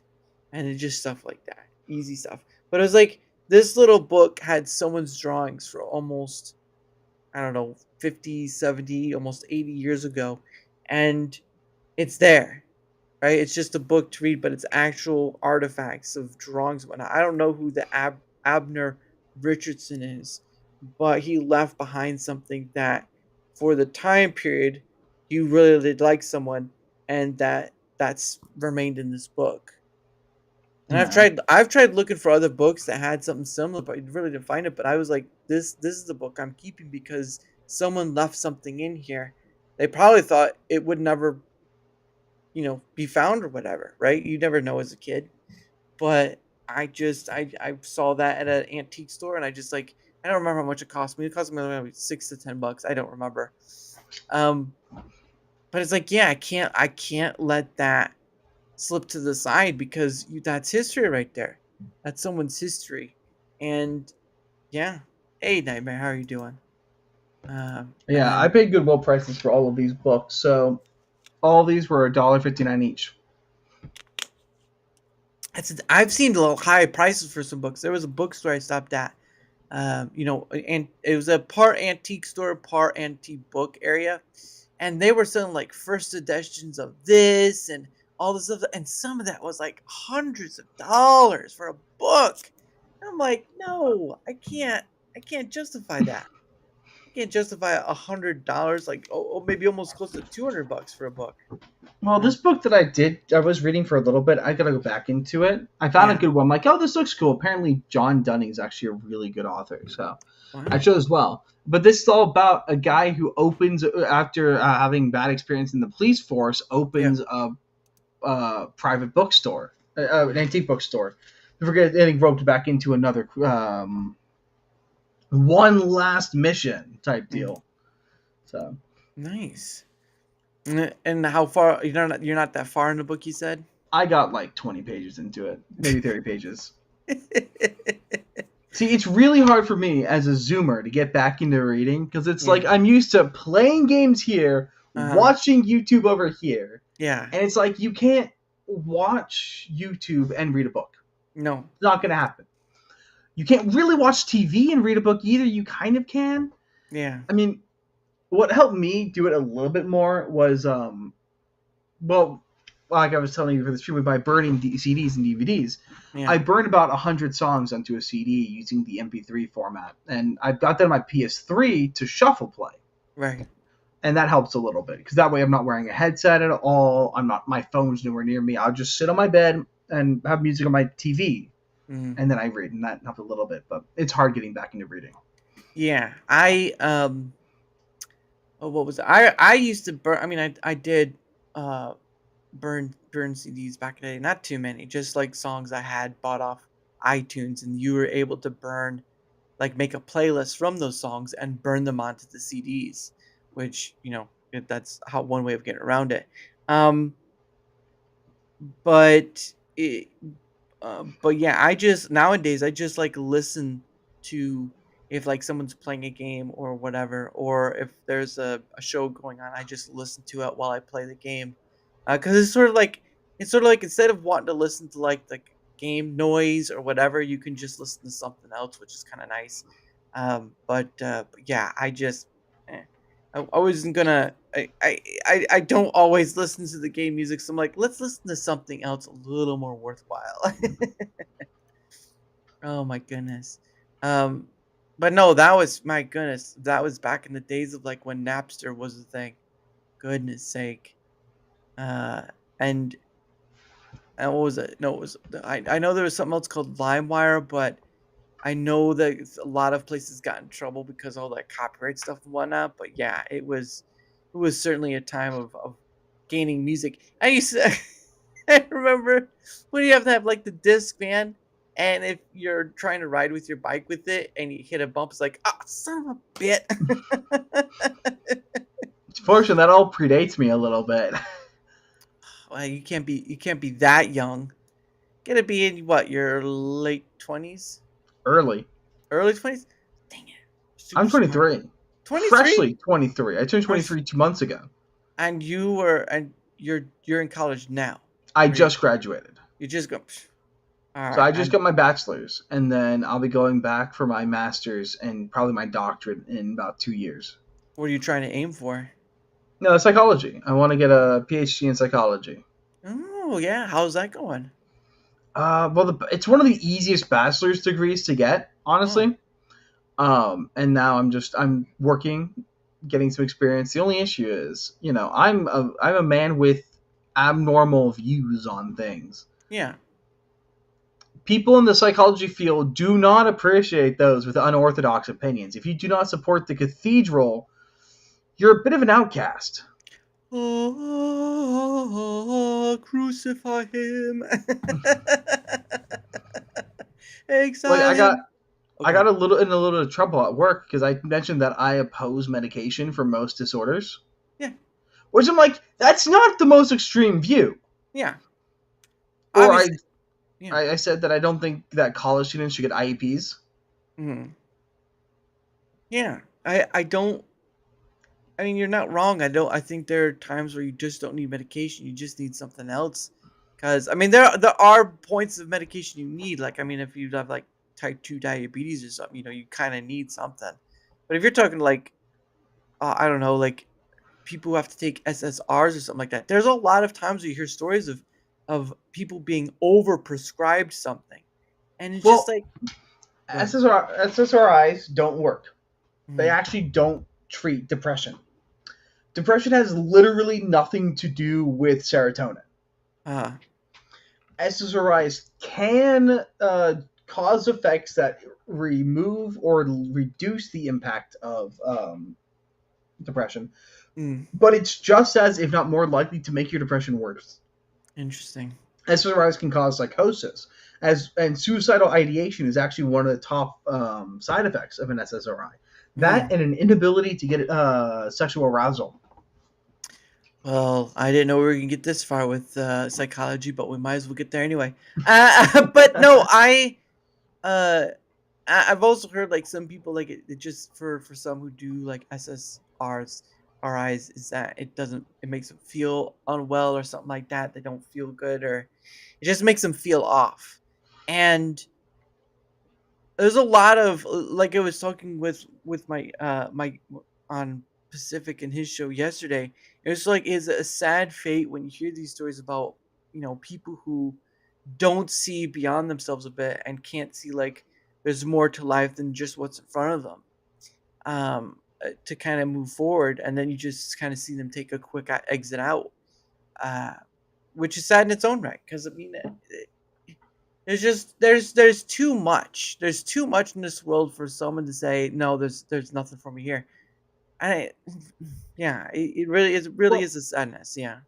really, one of the really interesting things that we were finding out about suicide, Yeah. or superside, I guess, if we're on YouTube. I'm When you yeah. remove yourself from the gene pool, Yeah. it's actually a social contagion. Really? So what we found is like if we say you are at a higher risk of offing yourself, that statement increases your chances of offing yourself. Right. So like if somebody does it, or you like showing it in TV, Yeah. increases the odds that somebody's going to do it.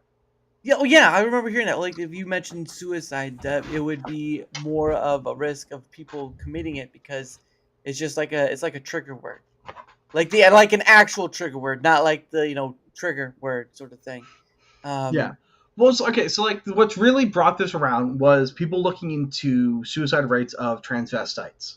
right. And what they found was the statement, it's better to have a living daughter or trans daughter than it is to have a dead son. Yeah. That statement, if the trans child heard that, they were more likely to attempt suicide. Interesting. Even if they were affirmed, they would still be more likely to attempt suicide if they thought it was be trans or kill yourself. Interesting. And it kind of does make sense though, because you're pointing to the base of the individual before they changed, which is still part of them to that degree. Well, Like, there's a lot of other reasons in there too. So like right. this is a little bit of a like not everyone has agreed on this because it's politically inconvenient. Yeah. Gender dysphoria is not a condition. Mhm. It is a symptom of other conditions. Right. So like if you look, almost every single person who has gender dysphoria is comorbid with at least one other psychiatric condition, whether it's anxiety, depression, some kind of puberty related thing. Right. It's actually really common for children to develop some level of gender dysphoria. Right. And so if you treat the dysphoria, you still have the other problem. Right. If I am unhappy with my body because I'm depressed, changing my gender is going to mess up my hormones and not treat the depression, Yeah. which is going to actually just worsen the depression because now Mm. I've done the easy thing and it's not working. I'm still depressed and my hormones are messed up. And now that just exasperates everything. Yeah. It's it's sort of like it doesn't treat the root of the problem, which is causing the internal conflict. Which again, in life we all have a internal conflict, but you're talking about like a kid either during their teen years, like hormones and stuff, or before then, and it's such a sad fate when it's before then. Right? You have kids who are so much. There was a story I remember hearing where it was like a 7 or 8 year old had um had committed suicide, and it was just like, wait, why? Like, what? I just gotta see if I can find this story. Yeah. It was an 8 year old. Was it an 8 year old? It was the gay guy, right? The gay kid? No, it was younger. It was a kid with glasses. 8 year old. But yeah, children don't naturally think to kill themselves. That's not something that normally comes up in people's minds. But when you Okay. Here we go. phenomenalize, that's not a word, but that's the word we're going to use. When you make something a phenomenon, you're going to encourage people to do these things to themselves. Yeah, no, I believe this is the one right here. I'll get it a bit bigger. It says the parents of an 8-year-old student who died by suicide after being persistently bullied can move forward with a lawsuit. So it was about being bullied was the issue, and he was 8 years old. Undated files. So that was the kid. So bullying led to that path, and all that stuff. And it's just a sad fate. Hey, psychotic mind goose. Hey, Yarn Witch, how you doing? I hope you're doing well, Yarn Witch. But no, this is the one I remember, and it's such a sad fate when you have kids like that who are put in. And not only that, but you have, like, I don't. There was a book I remember reading a long time ago. It was called The Child Called It, and the book was just horrendous, and how it treated the gentleman in it when he was a kid. Like, the mom was such. She would treat her kids fine, but he would treat him like the ugly duckling of the family. Like, it was horrible. And so you have kids who are in a situation where they're in these families where it's like awful. It's just awful, horrible. And you have that too that can influence that sort of path. But yeah, I mean, it's such a variable state, but when it gets there, it's just sad. It really is.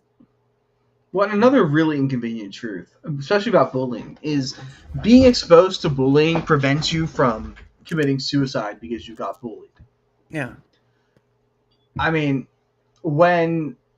being bullied teaches you how to handle those kind of situations. Mm. It teaches you how to handle being disgruntled. It teaches you how to handle conflict with your peers. But if you don't ever get any of that, just Yeah. a little bit of it is all it takes to send you over the edge once you've not developed that resilience. Yeah. And I think the only problem of the downside is that oh, thank you, Neuro, for that. The only problem I just have is that, like you were saying, you have to be exposed to it in order to, like, have it not be such an issue. But like even then, bullying is such this weird social, I don't know, contract or whatever you want to call it, just sort of social thing where yeah, you just have a beat down. And I wonder if there are, I'm trying to think of examples where it's like adults have their own bullying, and that's from a many different aspects of life that adults have their own form of bullying. One is a government, but people usually vote that in. So Well, locker room talk. You yeah, know, when you play games with your bros and they're like, "Dude, you fucking suck. Can't you land your shots? Why aren't you healing me?" That's hmm bullying. yeah, yep. That's Right. certainly one way of going about it. But there's also family one too. Obviously, you have family one. There was there was not to throw myself out there, but I will. There was one time where my mom was talking to somebody, and I don't know if she was joking or not, but she would be, um, he was talking about like, oh, the boys are very good at hiding their emotions or something like that, something in that vein.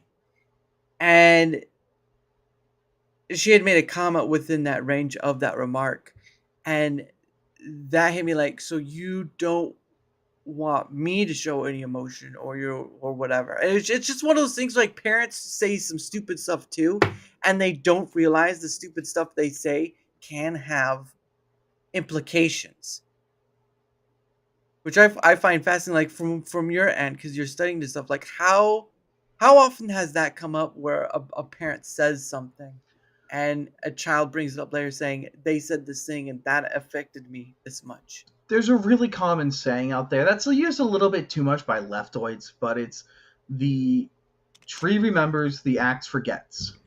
Yeah. So, chopping down a tree doesn't really do anything to the axe. You can say something small like, your hair looks bad like that. And now all of a sudden you're like, my hair looks bad. Hmm. You've now internalized that your hair looks bad. Yeah. And your mom might have been like, you're a little greasy, go shower. But what it sounds like is, my hair looks really bad. And I'm not projecting onto you here. Yeah. I am projecting here. My hair is atrocious. I gotta get a haircut. But There you go. it's small things like that Yeah. linger. Uh-huh. And what's really bad is when you don't know how to let go of that lingering stuff, and that can Yeah. oftentimes dominate your life. Like, Yeah.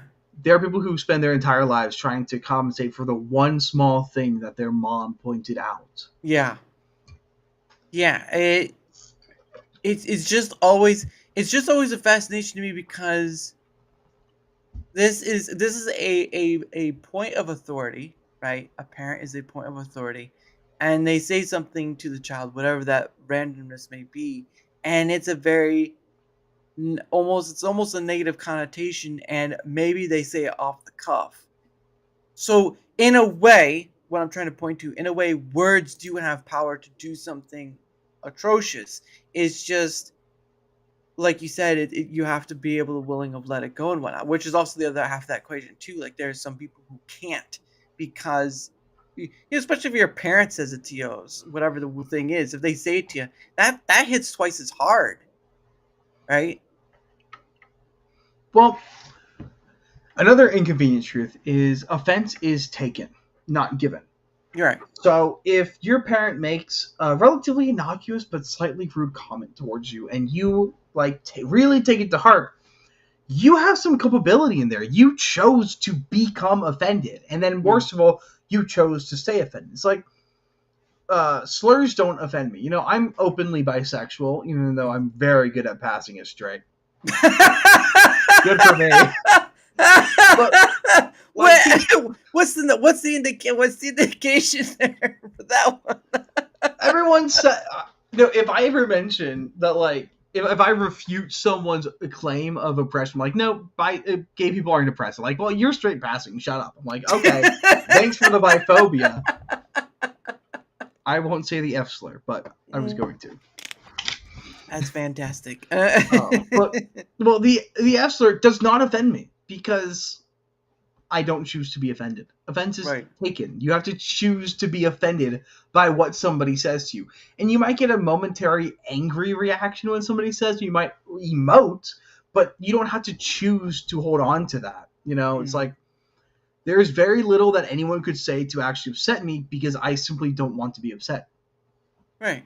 Well, and this is coming at the point of like child to adult rather than adult to adult. There is a difference there, right? You're planting a seed early, and that's sort of more or less the difference I'm trying to point to. Not in the sense that I don't disagree with what you're saying, because there's a truth to that, right? Like the old saying, you know, sticks and stones may break my bones, but words may never hurt me, that sort of thing. But as a kid, though, that's a very different set area, because your point of authority, the adult, is saying this thing, whatever it may be, and that's planted a seed in you, like as you also stated, the self-image thing, right? The self-image thing. We all are pretty self-imaged of ourselves to some degree, and when someone speaks on it, we kind of do that little quick look in the mirror or something like that, or we try to do something of that regard. But yeah, I was just kind of pointing to that unbalance. That's why it's actually really important to hear those kind of statements, so you can learn how to do that. Mhm. These aren't skills we naturally have. You know, Right. the ability to handle being bullied, the ability to shrug off criticism, that's not a natural ability. Right. You have to be criticized to learn to shrug off criticism. You have to be offended to learn how to not be offended. Mhm. But what we've done is we've pussified my generation and the generation after mine. We said, no, you're not allowed to feel offense at all. Mhm. And now when you hear offense, you can't respond. Mhm. There is no way to protect yourself from any kind of mental harm that's being subjected upon you because Right. of whatever. Right. There's no resilience. And it goes back, it's the bullying thing, right? People aren't taught how to handle being bullied. And what happens when you do that? Now you've got a bunch of people who want to cut their breasts off because nobody told them no when they were 7 years old. Mhm. Well, and adults help with that process as well. Like there's been a few stories, I believe, where it was the parent who was kind of egging on that sort of identity change, right? So Munch you have Yep. so you have this parent who's sort of transplanting some form of idea that they want to see succeed or live through their kid, and they try to change your kid for that, but you can't really do that because that's not you in that So essence.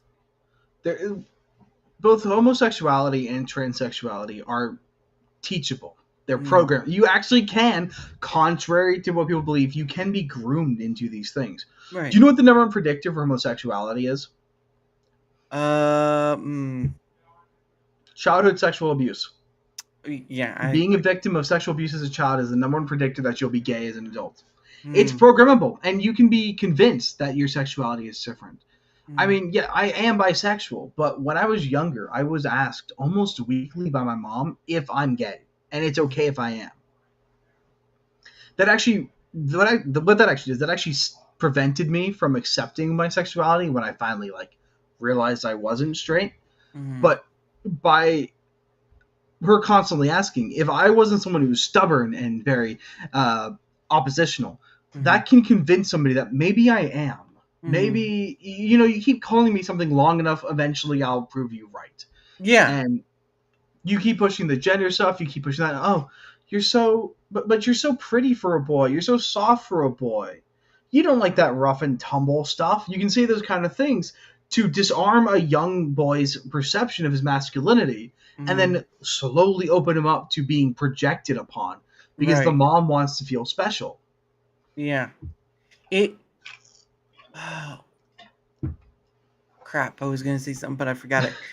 But no, it's for me. That's always been a fascinating, at least the psychology part, because it goes to show you how powerful. Like I think the saying is like it's 50%. We're 50% communicative and 50% non-communicative. Like how we do that. I'm not sure if that's the right percentage. Um, but it kind of still goes to show of how much words can influence to the degree that would make almost disastrous change if done and done continuously, like you're gay or whatever and that stuff. um but it's always a fascination because that's the point of psychology, is to kind of study that. What does this effect do to the mind, and can it's all a matter of time, really, at a certain point, words and time. Again, once you start thinking about it, it's like it's like the easiest thing we do can be the most disastrous thing we do. And easily the hardest part about psychology is the fact that it's a social science, and it's really the center of the cathedral. Yeah. Are you familiar with the libertarian concept of the cathedral? I know libertarian, but I've not heard too much. Is that like the center of the ideal of their thing, The or what? cathedral is a more advanced version of the ivory tower. Okay. So the ivory tower is academia, and but it's so the cathedral is academia, media, entertainment, Yeah. all of these central ideas that form thought. It's called the cathedral. Okay. Okay. I don't know why they switched to the cathedral from the ivory tower, but there's a channel called Mentis Wave who uses that term a lot, and he's a great libertarian thinker. I love his content. Mhm. He does a really good job of exposing these libertarian ideas and the flaws in like bread tubers. He's great. Yeah. But the cathedral is a political agency using science to prove itself correct. Right. And one of the ways that it opts to do this is by falsifying evidence. Evidence is the easiest thing in the world to falsify. I could produce a study that says whatever I want to. Yeah. There was a group of YouTubers, actually. I think someone who works at the Lotus Eaters was a part of this. Oh wow. Maybe Lindsey Graham, I think it was Okay. instrumental in this, and it was called the Grievance Pages. Basically, these group of guys were like, we want to see if we can fool the APA and the like American psychiatric stuff. Yeah. And they published they submitted a bunch of false fake papers to be published. Right. One of them was like, dog parks perpetuate rape culture. Interesting. And they submitted 21 pages, Jeez. thinking like maybe one or two will make it through the peer review process. No, Right. 17 made it through the peer review process. They had to end the study because too many of them made it through. They prematurely called off the experiment because too many studies were published. Wow. That is insane. So that should show you the level of academic rigor that goes into deciding whether or not psychology is accurate. Yeah. And so knowing that, when you look at it, it's like there are 1,000 arguments or 1,000 articles claiming that puberty blockers are safe for minors. There's no harm to it.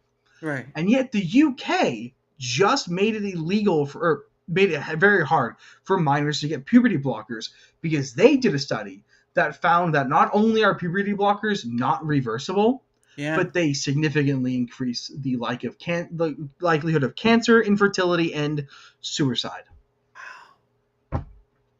And like if you've been on them for like 6 months, your reproductive organs start to calcify. Wow. That's insane. I mean, but I think I just saw something in the news too that like New Zealand had just stopped with like trans something trans. I can't remember. But no, that's that one that's incredible that 17 got passed, but also it shows that even the sort of the best what's the word for it? It's not industry, it's and maybe infrastructure of it, like the infrastructure, academia infrastructure for it, is fallible.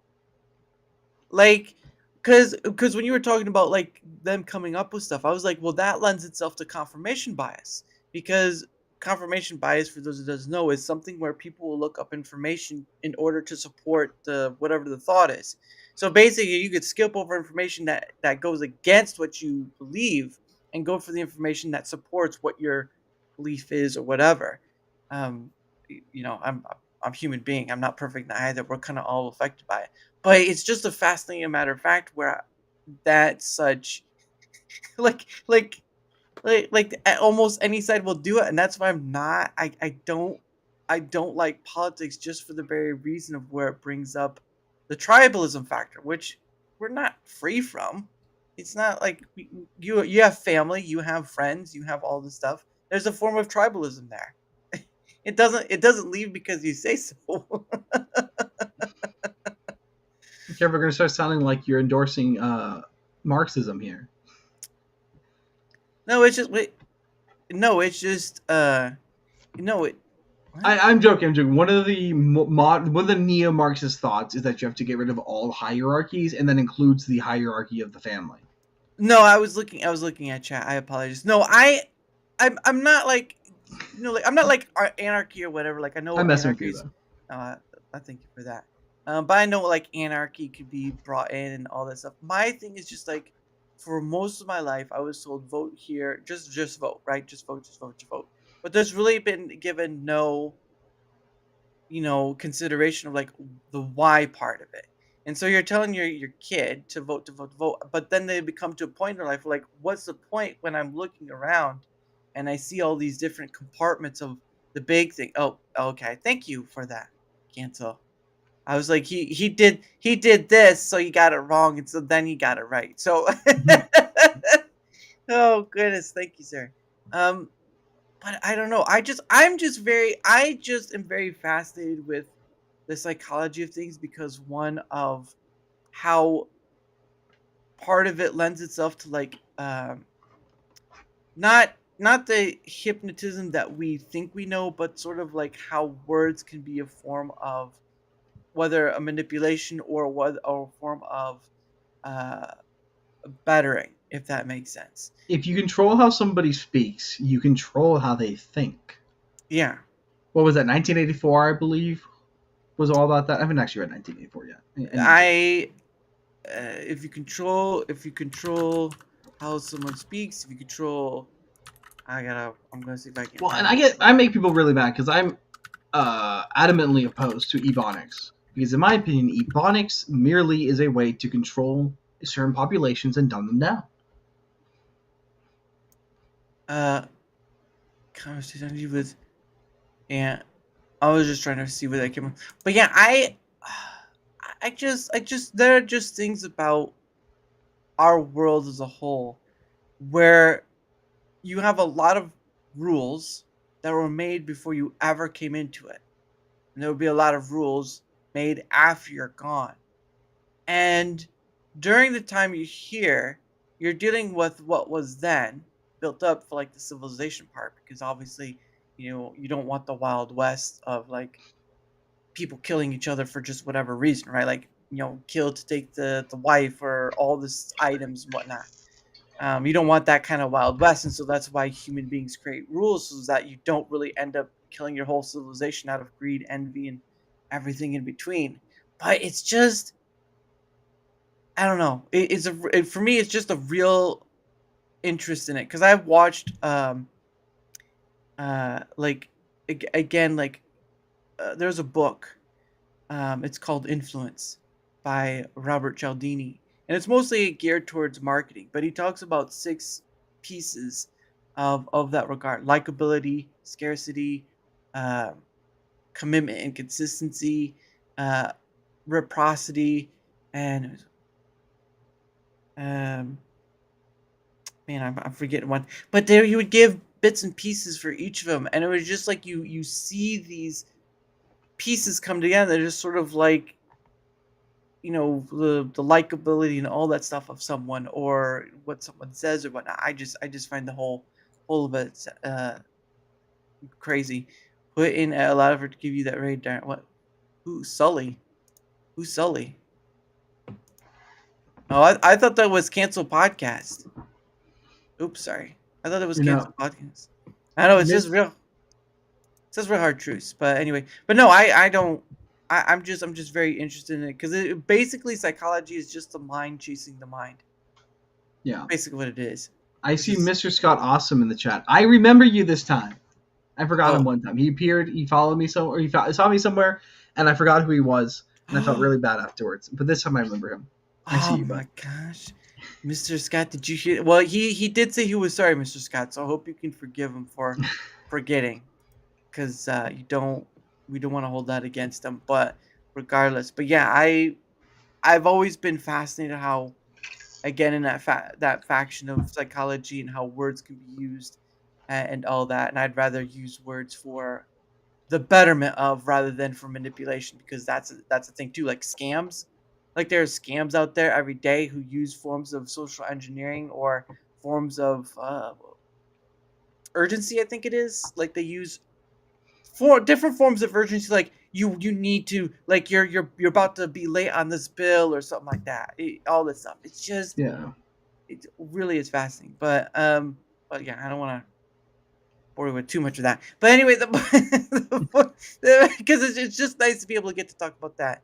Because I don't really have I've never come across a lot of people who do work in that sort of thing. But then again, you have books, you have like the street smart sort of psychology, where it's just the basic of, you know, people watching and all that stuff. Well, I think we get into, there's actually a really good reason why seem to be two kinds of psychology all of a sudden. And it's because psychology has become completely captured by ideology. Right. The way that psychology is now is it's incredibly gynocentric, meaning that it is targeted explicitly towards women. Women are the benefactors of psychology, and therefore they are the perpetuators of psychology.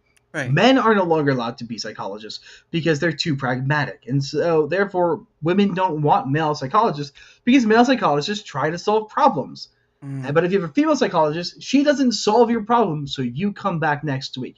The current psychological model is we will keep you healthy enough you don't kill yourself, but ill enough you come back next week, so you'll be our pay pig for the rest of time.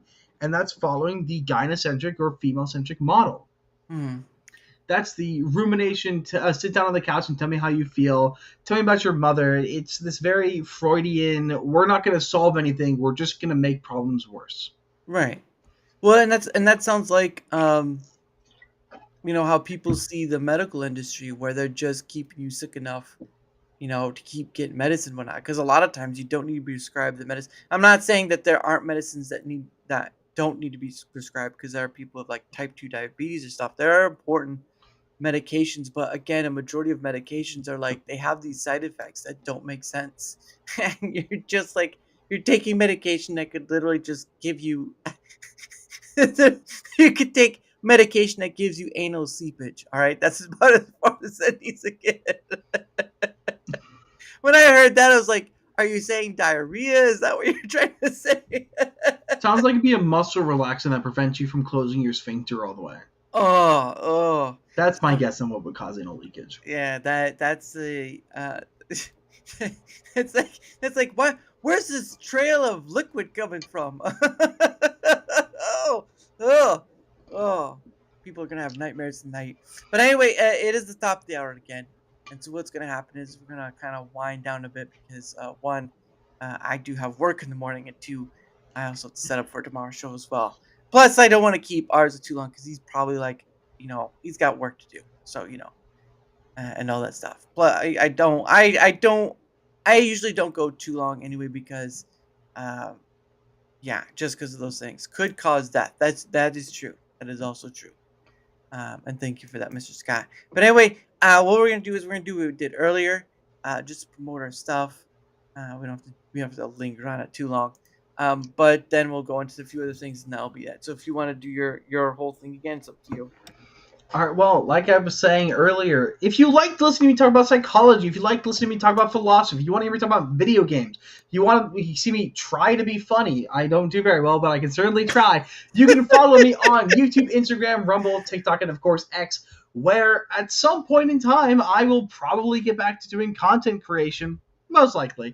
And every video I do gets an associated short. So if you don't want to watch me ramble for 15 minutes, you can watch the short and watch me ramble for 1 minute and give you the nice short and sweet of it.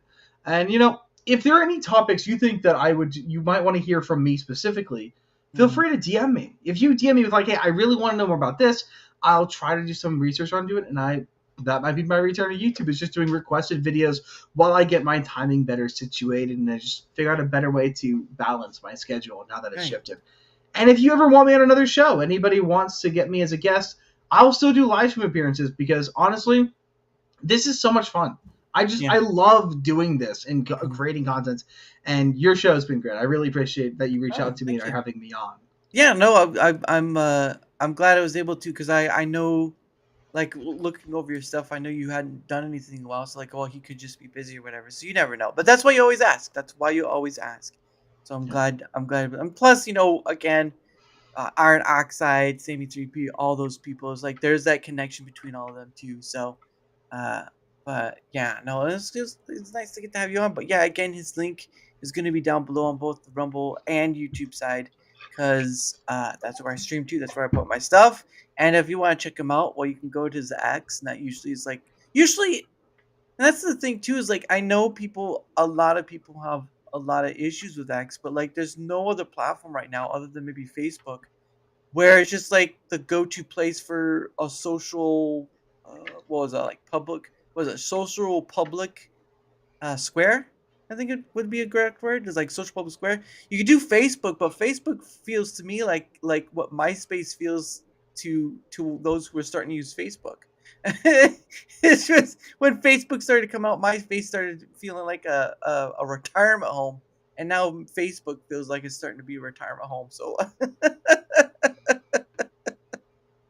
oh my goodness. But anyway, his links are right there. If you want to check him out, if you want to give him a follow, well, you know what? His links there. Check him out. And if not, it is what it is. You get to decide. You get to decide. But again, I think that's kind of worthwhile to kind of ask him about the psychology matters because um, it- whether it be a marketing, whether it be a politician, whether it be anything at the end of the day, those are the things that affect us on a grand scale almost every time. And your brain only can only enter in so much information. Uh, we're as I heard one person say a long time ago, we're like moist robots. We're very soaking in, but it does take a bit to get it in. So there's that. Um, but for my end of things, whether you're on the Rumble side or the YouTube side, doesn't matter which side you're on because I stream to both. If you wouldn't mind leaving a like, sharing your content, leaving a comment or follow, anything that helps with the engagement factor is much appreciated because not only does it help being seen more, like all content creators want to, all creators want to be, but it also helps in having other people on, like Arza, like Faylee, like so many other people. Again, over 300 people I've had on as guests. A few of them have blocked me though, but that's okay because they'll still be on that wall anyway. And the funny thing is, there was no conversation before, like discussing about it. That perfectly had, you know, a reasonable discussion, like bringing them on, and when they were on reasonable discussions, like I don't. If I said something wrong, it'd be nice to be able to recompense for that, but it is what it is in life. But any help with the engagement factor on either end is much appreciated, of course. Now I gotta go back to where the links was. Your cat likes to be the star more than you do. Yes, she is an attention whore. She is the neediest animal I've ever met. Hi, kitty. Well, she is also, to be fair, she's a cripple. Oh, She's a tripod. She's also got like crippling anxiety. So oh, I'd show her, but she's got some open wounds that she won't let them close because she's oh, stupid. oh, But yes, she's missing her hind left leg. oh, poor kitty. It's an orange tab. Was it orange tab? Female orange tabby, which are very rare because the gene that makes orange tabbies is a recessive gene, Yeah. so it's very rare for females to have it. Wow. I didn't know that. Well, I thought that was calico. I thought calico was the rare one. I believe calicos are common for females and rare for Ah, males to be. That was okay. That was the point. Okay. Yeah, it's like I remember someone saying something about calicos was rare. But from my end of thing, but also here's my link as well. You can find my Twitter X, you can find my email, you can find the Rumble and YouTube links. You can also find a link to Discord over there. I try to keep as many open spaces for communication as possible because some people don't have a Twitter X or whatnot. So if you don't have a place of like that, you can go to Discord or email. Email is usually the easiest one, uh, more than times not, because it doesn't require you to sign up for anything, basically. But you can find all that stuff there, and of course, like I said, I'm part of Proton's partner program. I am promoting their Proton Unlimited plan, which includes all their sweetest stuff. You can go to that link. You can check that stuff out. I did showcase it earlier, so like what's on that once you go to that website. But at the end of the day, I can make some money at it, but it's not about the money. It's about the benefits that they offer for privacy and whatnot. And again, nothing on the internet is ever 100%. If anyone tells you differently, they're lying. The point of the matter is, though, is that I use it on a daily basis, and why not share that benefit with others if they are open to it? If not, at least it's an option in your pocket. And of course, promoting Biltong.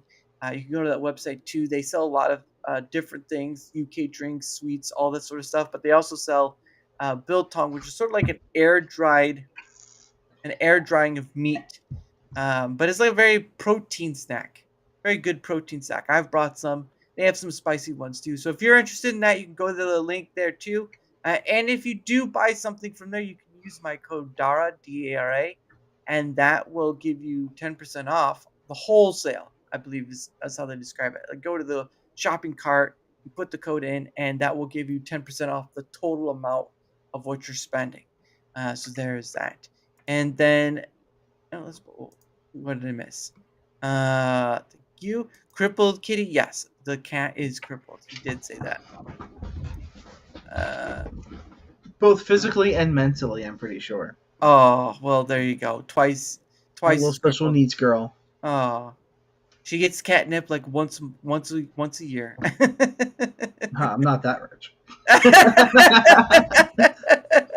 No, kitty, it's not for you. No.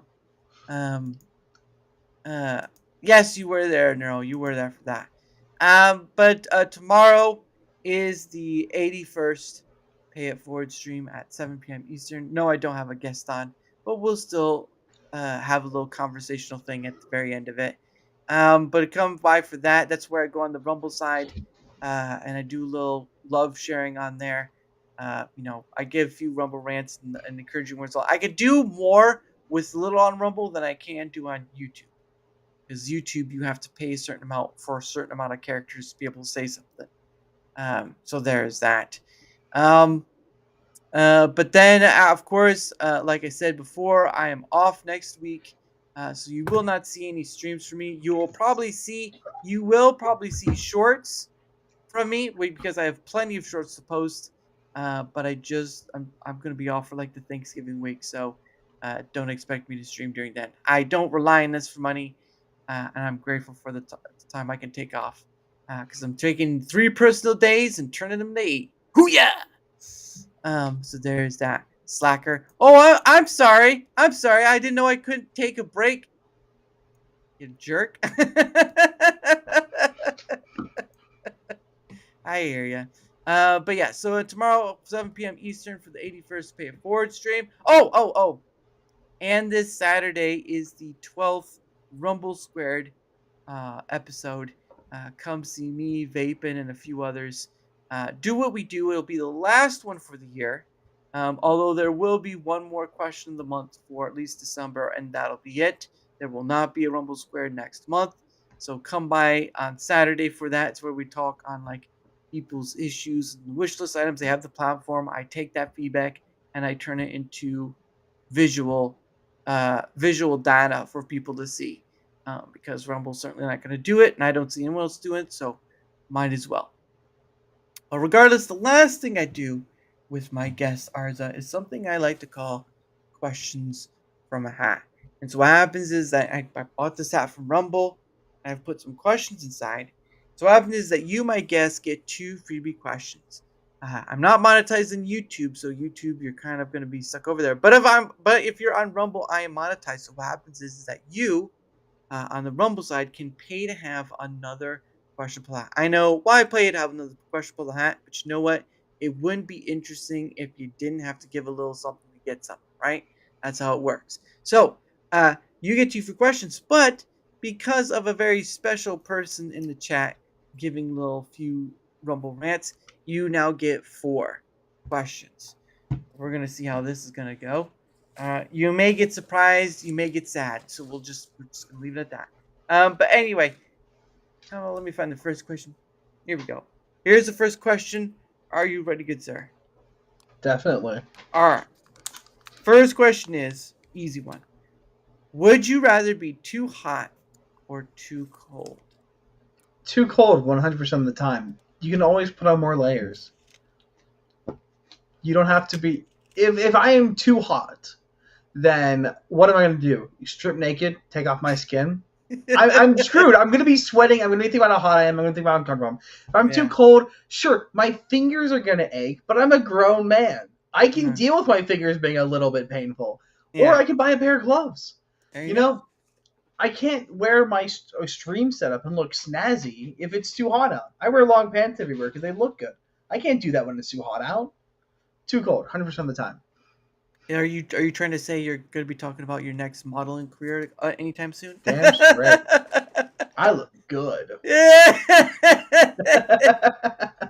And here we have the Arza walking down the catwalk, and I've got to say this fall year's fashion is doing well for him. It looks like the skinny jeans are making a comeback, and Arza's bringing up the rear. Oh, of pants. But anyway. Oh goodness. But here's question number 2. Would you rather read a book or watch a movie? I'd much rather watch a movie because then I can play video games while doing it. There you go. Sometimes you don't have to watch the movie. You can just listen to the movie. See, what I've done, and this is intentional, is I have a very intentional way of done my setup. So, there's a CRT back there. That thing's bust. That TV does not work. Its tubes are fucked up. I got to figure out if it's fixable or not. But that's what this bad boy is for. I set this bad boy on top of that other CRT. And what I realized I can do is I can play a retro game on my big TV and watch a movie on the small TV. Picture's not very good, so it's a movie. It only works for a movie that I haven't seen before, or I have seen before. Yeah. I was watching The Mummy on it earlier. But nice. Last week I watched Demolition Man, so that was a fun one.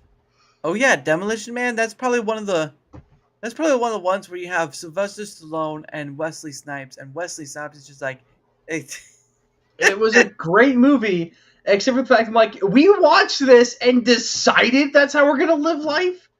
Did none of you pay attention? This is a warning. Yeah, that was... Who wants to live without a Taco Bell? I mean, come on.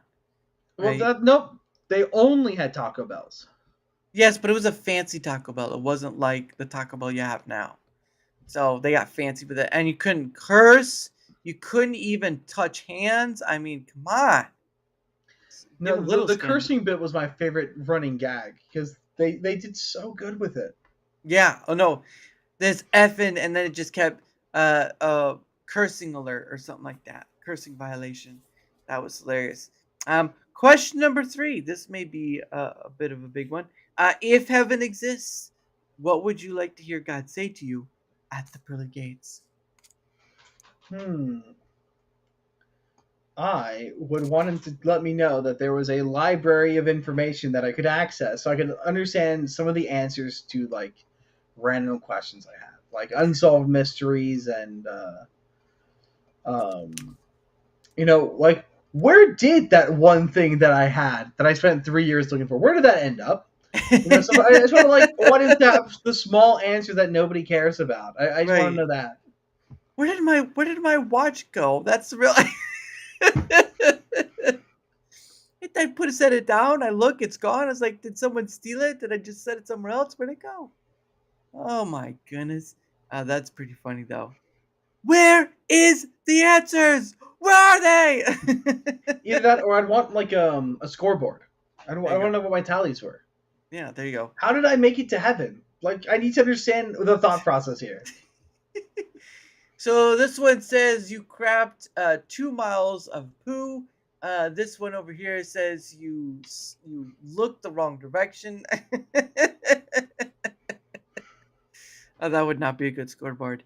But the last one, of course, unless someone gives a rumble rant, and that'll be it. If you were a sandwich, what kind would you be and why? What kind would I be? That's a hard one. I'm gonna spend more time thinking about this than I should.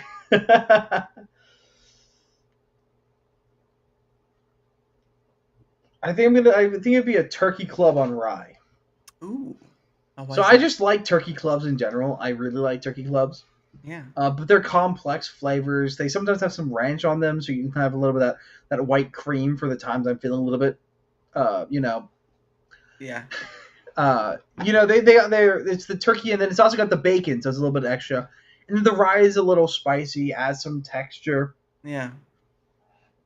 You should just do a show describing sandwiches. Like, I remember once I ate this Reuben, and there was the cheese in the center. It tasted like a bitterness that made me cry, and then I tasted meat, and I was happy again. Oh, no, I take my sandwiches seriously. I make a lot of sandwiches, and the actual most important ingredient aside from the mayo, Right. you have to have either mayo or butter on a sandwich. But the one that's really good, barbecue sauce. Mm. A good barbecue sauce will make any sandwich. You just have to use a small amount of it. Oh yeah. Yeah, like spread it thin, like you would with jam, but not exactly like jam. I mean, if you get the chance to, you want to get Bucky's barbecue sauce. Well, unfortunately, I live in a place where Bucky's does not exist. I am too far. I live in Indiana, so I'm too far north. Well, hey, we're actually not far from each other. Because I'm in Kentucky. Oh, really? Well, and I've got a Bucky's here. Okay. Yeah. Well, I mean, it's still like a 10-hour, 12-hour drive, though. I think. To Indiana? It depends on where in Indiana. Yeah, it depends. So yeah, it could be like 5 hours. It could be like 10 hours. It just depends on where. Sort of Well, like my little sister was born in Indiana, despite us living in Kentucky at the time. Oh, okay. Well, that's not bad. How far away is the Like I think isn't Jack Daniels in Kentucky? Yes. Okay. I believe. I know where I went to school had the Buffalo Trace distillery, so I got to tour Ooh. that. Nice. And Slidey Pie says I only like rye toasted. Not bad. I know they're okay. I had a pepperoni on rye with Munster cheese for lunch today. I'm not a pepperoni person. But I know there are people who like pumpernickel. I've tried pumpernickel once. I'm like, I don't think so. I've had it, but I don't remember what it's like. It's kind of like I've only tried it a few times, but it's got like a minty taste to it. Not like strong, but there's like if you taste it, there's like a mint fresh taste to it. it just wasn't one for me. But I've not had rye. Yeah, I'm trying to do more like wheat, or just within that vicinity of bread, healthier bread. See, I actually recently bought my first rye whiskey because it's really hard to find down here in Kentucky. Really? Yeah, because it's all bourbon down here. Oh, okay. Or bourbon or other corns, and I'm not the biggest fan of corn whiskeys. Right. But so I've got some rye whiskeys. I just haven't gone around to trying them yet. I got a bunch of these like small shooters of them. I found them at a store. Yeah. I just don't drink that much. Right. Yeah, it's just not a drinker. I don't drink myself, so I did have someone when I turned 21. I did have someone offer me wine for my 21st birthday, but I'm like, I don't know. And there's too many examples out there. You see these people who drink and they don't know how to exhibit moderation, and it just really doesn't help. Well, like for me, I really can only have like a glass before I'm finished. Yeah. Like I just feel like I'm bored of drinking. Yeah. But for wine, if you can find like 17% dessert wines, there are some wines where they'll take a wine and then they'll take some of the wine and turn it into a brandy. And then they'll mix the brandy back into the wine. So it's super sweet, super concentrated flavor, and it has that burn that whiskey has. Ooh, wow. It's so good. It's my favorite thing. I only know one place that does it, and I need to get more. But there's this other drink that I made, and I made this. It's from the Skyrim cookbook, because my mom loves themed cookbooks. Oh, wow. And it's a ton of vodka with sugar syrup, cardamom, cardamom and vanilla extract, Right. and then dried apricots. and you let it sit for 3 weeks. Oh, This is one of the most delicious things I've ever had. It's syrup. It's actually just alcoholic syrup. And the wow. apricot taste is so strong. It Interesting. and it burns because it's made out of vodka. And it's like this is one of the greatest tasting things I've ever had, and I want to make it with other fruits. Is it? It almost sounds like a schnapps sort of ordeal where they have fruit flavored schnapps. It's thicker. It has a thicker texture than schnapps, but Oh, it's okay. very similar in taste, but it has a burn to it because it's Uh, like 60%. Wow. Well, it's probably not that high because we diffused it. We put water in it as well, Yeah, that but so helps. it's probably like 30% alcohol. All right. And if you do go to a bar, they do add water to it to kind of extend the bottle sometimes. Neurodivergent says Glenlivet 12-year is good too. I don't know what I that assume is. that's a whiskey, given that it's Yeah. aged. Yeah. I would think it's a whiskey too. Yeah, because I'm not. If they were to make something sweet and you couldn't taste the alcohol, those would be a dangerous drink because you'd want to keep drinking them. Hey, what up, Sand King? Listen, Sand King, man, you came in a little too late, man. We're just about to ride out. Hey, just in time to watch the replay. Yeah, just you came and now you get to watch our replay. Wow, that's gonna be the sad part. No. I was hoping you send you my raid. Well, I mean, we're still live now, but I mean, if you're still playing, don't worry about it. It is what it is. But I hope to have you on again sometime soon, Sand King, because it's been a while since I've had you on. But yeah, I'm always fascinated by that. There was when I went to a bar, uh, there was this bartender that was making these things called lemon drops. And it was basically just like if some alcohol and then lemon juice or something like that, and they put like a lemon drop in it with it as well. You couldn't. I could, all right, man. You have a good one though. Hope your day goes all right. But they said it was like you barely could taste the alcohol in it, and when you can barely taste the alcohol, that's a dangerous drink. No, skooma, you know it's alcoholic. You taste it, you feel it, because it has a really strong burn. Yeah. But it's like, it's so flavorful. Like, I've never had an issue where I craved alcohol. Yeah. I craved this drink. Like, I'm like, sitting at work, I'm like, I really want more skooma. And I don't know how much you know about Skyrim. Do you know much about it? Well, actually, when you were talking about the cookbook, I do remember there was actually channels called Eurogamer, and they were trying to make the sweet rolls out of it. Yeah. There's instructions on how to make the sweet rolls. So in the game Skyrim, Yeah. skooma is it's actually a drug drink. It Interesting. is it's a pseudo-alcoholic beverage made out of a stimulant. Hmm. So it's alcoholic and then it's really addictive, and it's like fentanyl in an alcohol glass. And so the fact that this is really like addicting is kind of funny, given that that's what skooma is supposed to be. That it's really addicting. Wow. Almost.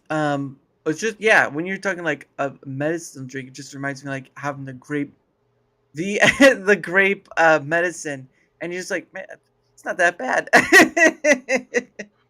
Oh goodness. But anyway, that is the end of it, everyone. Again, tomorrow, the 81st Pay It Forward stream at 7 p.m. Eastern tomorrow. Hope you're still there. And then, of course, again, the Rumble Squared show on Saturday at 7 p.m. Eastern with Vapin and many others coming along. Just keep an eye out for those. And of course, the next week I will be off. I will be posting shorts, but I will not be doing streams because it's my time off, and so I'm gonna enjoy it. I'm gonna enjoy it. You know what it is. I've been, hoping that because I have all next week off. So when it comes to the weekend, I've just been like, I hope the weekend inches here, because I do not. Once it's here, right? It's already started on its way out.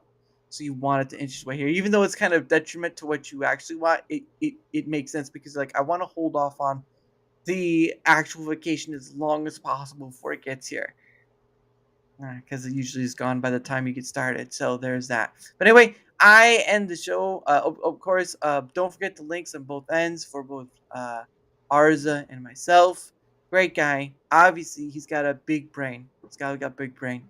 Um, and interesting stuff to talk about as well. But not that's always a great stuff when you talk stuff like psychology or stuff on that matter, because it's always something good to dive into. But what I do is I end the show with a music video, like you saw earlier. What's called "One Day with You" by Pogo, who's the artist. Hope to see you all tomorrow for the 81st Pay It Forward stream at 7 p.m. Eastern. Thank you to the chat who's been here. I appreciate you all. And of course, a big thank you to the Arza man himself, the dude who's just busy with life, but he's still living it. And that's the important part. That is the important part. So thank you again, sir. And you're always welcome to come back. Thank you. It's been a great time.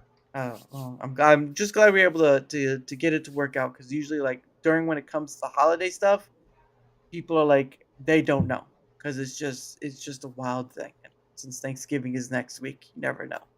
But anyway, One Day with You by Pogo, and don't forget to mute your mic because it will bleed into, like I said. Have a great rest of your night. Thank you all for coming, and I shall see you next time. Bye, guys.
Here we go.